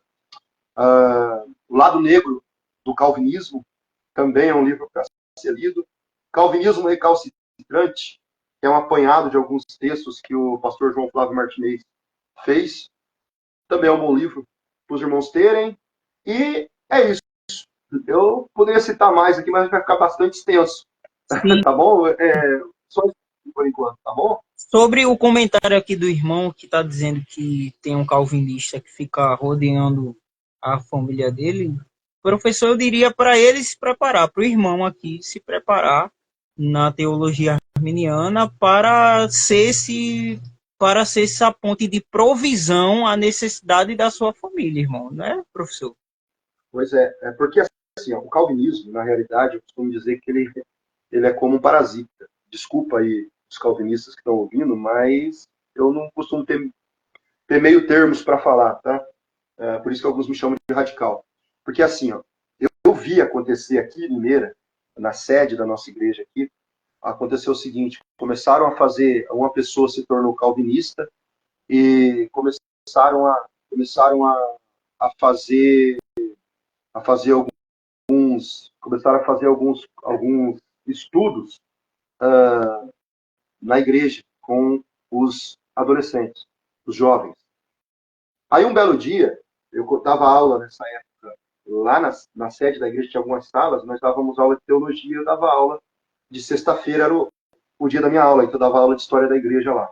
E eu fui lá dar aula e eu vi uma movimentação lá de uns jovens numa sala lá. Eu procurei saber o que era. Aí eu descobri que eles estavam fazendo estudos lá. E quando eu fui ver quem que eles estavam chamando para fazer estudos, eu descobri que eles estavam chamando apenas calvinistas para fazer os estudos. Entre os calvinistas que eles estavam chamando, eles chamaram um que era um calvinista extremado, exatamente para falar sobre arminianismo, sabe? Livre-arbítrio, arminianismo, essas coisas aí. Desculpa. Então, eu avisei a diretoria da igreja, avisei a direção da igreja, que aquilo ali ia causar problema, e eles acharam que não, que estava tranquilo o que estava acontecendo, era sadio, e etc, etc. Resultado, irmão, nós tínhamos mais de 80 jovens na sede da igreja. De 80 jovens, sobrou, se chegasse a 20, era muito.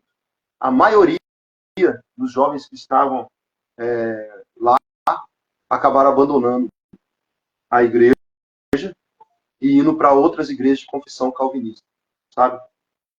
E os irmãos podem falar, ué, mas não tinham vocês lá para pregar o evangelho? Mas só que o problema era que naquela época, o arminianismo não estava tão difundido como está sendo pregado hoje. E eu costumo dizer que ainda falta muito para a gente caminhar, viu?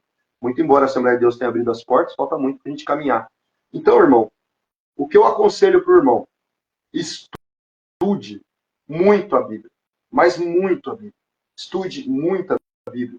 Procure comentário da sua linha teológica. Eu não sei de que igreja o irmão é, mas procure comentário da sua linha teológica. Converse com o seu pastor. Leia livros, suas indicações que eu passei para o irmão. Dentre esses livros, um livro que eu diria para o irmão que é imprescindível, irmão, ler, são dois. É o Que Amor é Esse, do David Hunt, e o livro O Outro Lado do Calvinismo. Também é muito bom para o irmão ler. Tá? Também indicaria para o irmão ler Teologia Arminiana, Mitos e Realidades e Contra o Calvinismo. Tá? Então, se o irmão pudesse começar lendo algum livro nessa temática, eu vou citar uma ordem para o irmão. Primeiro, Teologia Arminiana, Mitos e Realidades. Segundo, Contra o Calvinismo. Terceiro, Que Amor é Esse? Quarto, o lado negro do calvinismo. E o quinto aí que eu vou colocar para o irmão é esse livro aqui, de Roger Walson, História da Teologia Cristã. Então são esses 4 livros. Se aprofunde no estudo da palavra de Deus, se aprofunde na teologia propriamente bíblica e também no estudo teológico sistemático. Tá bom? Deus abençoe. Esse é o conselho que eu tenho para dar para o irmão, porque é complicado mesmo esses assuntos aí, né? Eu costumo dizer que o calvinismo ele é estéreo, então a gente não entende os memes que a gente coloca no AZ, tá? Eu coloquei um meme, por exemplo, no AZ falando que o calvinista não evangeliza. Aí falaram, mas tem vários calvinistas que evangelizaram, não sei o que, não sei o que, não sei o que. Mas a ideia do meme é dizer que calvinista não evangeliza como calvinista. Certa vez eu estava num campo participando de esporte com um grupo de irmãos que eram da presbiteriana, né? E tinha um irmão e ele era um jovenzinho, né, e estava indo na igreja, na Assembleia de Deus, e ele chegou e começou a conversar comigo. Começou a perguntar sobre questões de calvinismo, predestinação e etc. E eu comecei a falar o que o calvinismo acreditava. Chegou um presbítero, tá, da, da, dessa igreja presbiteriana, que é calvinista, ele falou para mim assim, o irmão não pode falar dessas coisas para ele. Aí eu falei, por quê?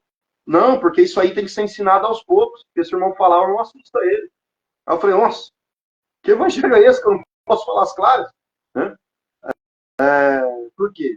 Porque é estéreo. Se você for falar o calvinismo como ele é, ele acaba causando repulsa, ao invés de causar ali para as pessoas bênção. Então, todo calvinista que prega, ele prega como um arminiano. Porque você não vê nenhum calvinista chegar em alguém e falar assim, talvez você seja um predestinado para ir para o céu. Talvez Jesus te ama. Talvez Jesus morreu por você. Talvez você faça parte do grupo dos eleitos. Ou talvez não. Talvez você é um réprobo, recusado por Deus. Por que não? Simplesmente porque ele quis te recusar. Talvez você seja um réprobo. Você não vê ninguém pregando assim. É óbvio que você não vê ninguém pregando assim. Mas a pregação que você escuta é Jesus te ama, Jesus quer te salvar. E o problema é depois. É a infiltração sorrateira que vem depois. Que faz com que a pessoa acabe abandonando, como aconteceu aqui em Limeira alguns anos atrás. Tá bom? É isso aí. Professor, eu só tenho que lhe agradecer pela sua disposição de estar aqui cooperando. É a nossa primeira live assim aberta. É claro que a gente, como perfil, é convidado para outras lives, mas a nossa live, a gente começou com o senhor aqui, a página tem menos de um ano, e a gente já está aí começando com as lives, angariando pessoas muito boas e interessadas.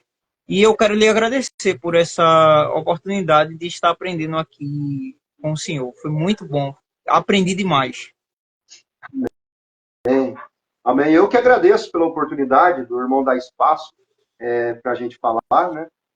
Me lembra aí os anos que a gente começou com o arminianismo no Brasil, onde nós tínhamos bastante espaço para falar acerca do arminianismo, e são páginas assim como a sua, que ainda acende uma luz de esperança em terras tupiniquins.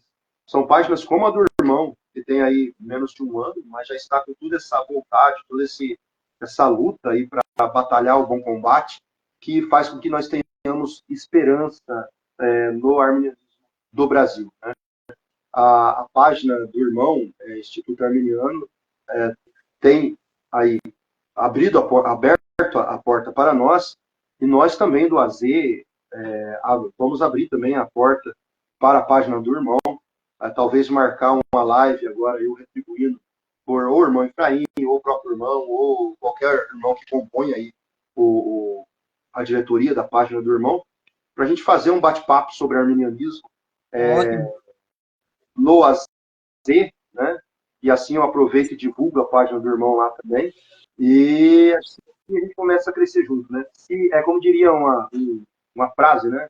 Antiga, dos anos 90, se eles lá não fazem nada, faremos tudo daqui, né? Então, vamos fazer tudo daqui e vamos voltar a sacudir esse Brasil aí, porque pessoas capacitadas para fazer isso, a gente tem, né? Quem sabe no futuro nós não fazemos uma conferência nossa, né? Própria nossa, de arminianismo e divulgamos aí, sem aquela ideia da exaltação pessoal, né? Sem a ideia da promoção pessoal, mas com a ideia de promover a teologia que diz que Jesus morreu por todos, veio para salvar a todos os homens e que um dia nós vamos ter desfrutado desse amor de Deus lá no céu com Ele. É por isso que nós batalhamos, por isso que nós lutamos, por isso que nós dizemos a todo mundo que Jesus ama e quer salvar a todos e cada um dos homens, como diria C.S. Lewis. É isso aí, irmão. Muito obrigado pela oportunidade. Pessoal, boa noite. Fiquem na paz do Senhor Jesus Cristo e continue aqui com o Instituto Arminiano Brasil e a página Arminianismo da Zoeira, também com a página do Instagram do nosso professor Anderson de Paula. O futuro do arminianismo comece e vamos ter outras lives posteriores. Amém? Deus abençoe a todos, irmãos. Deus abençoe. Paz a todos.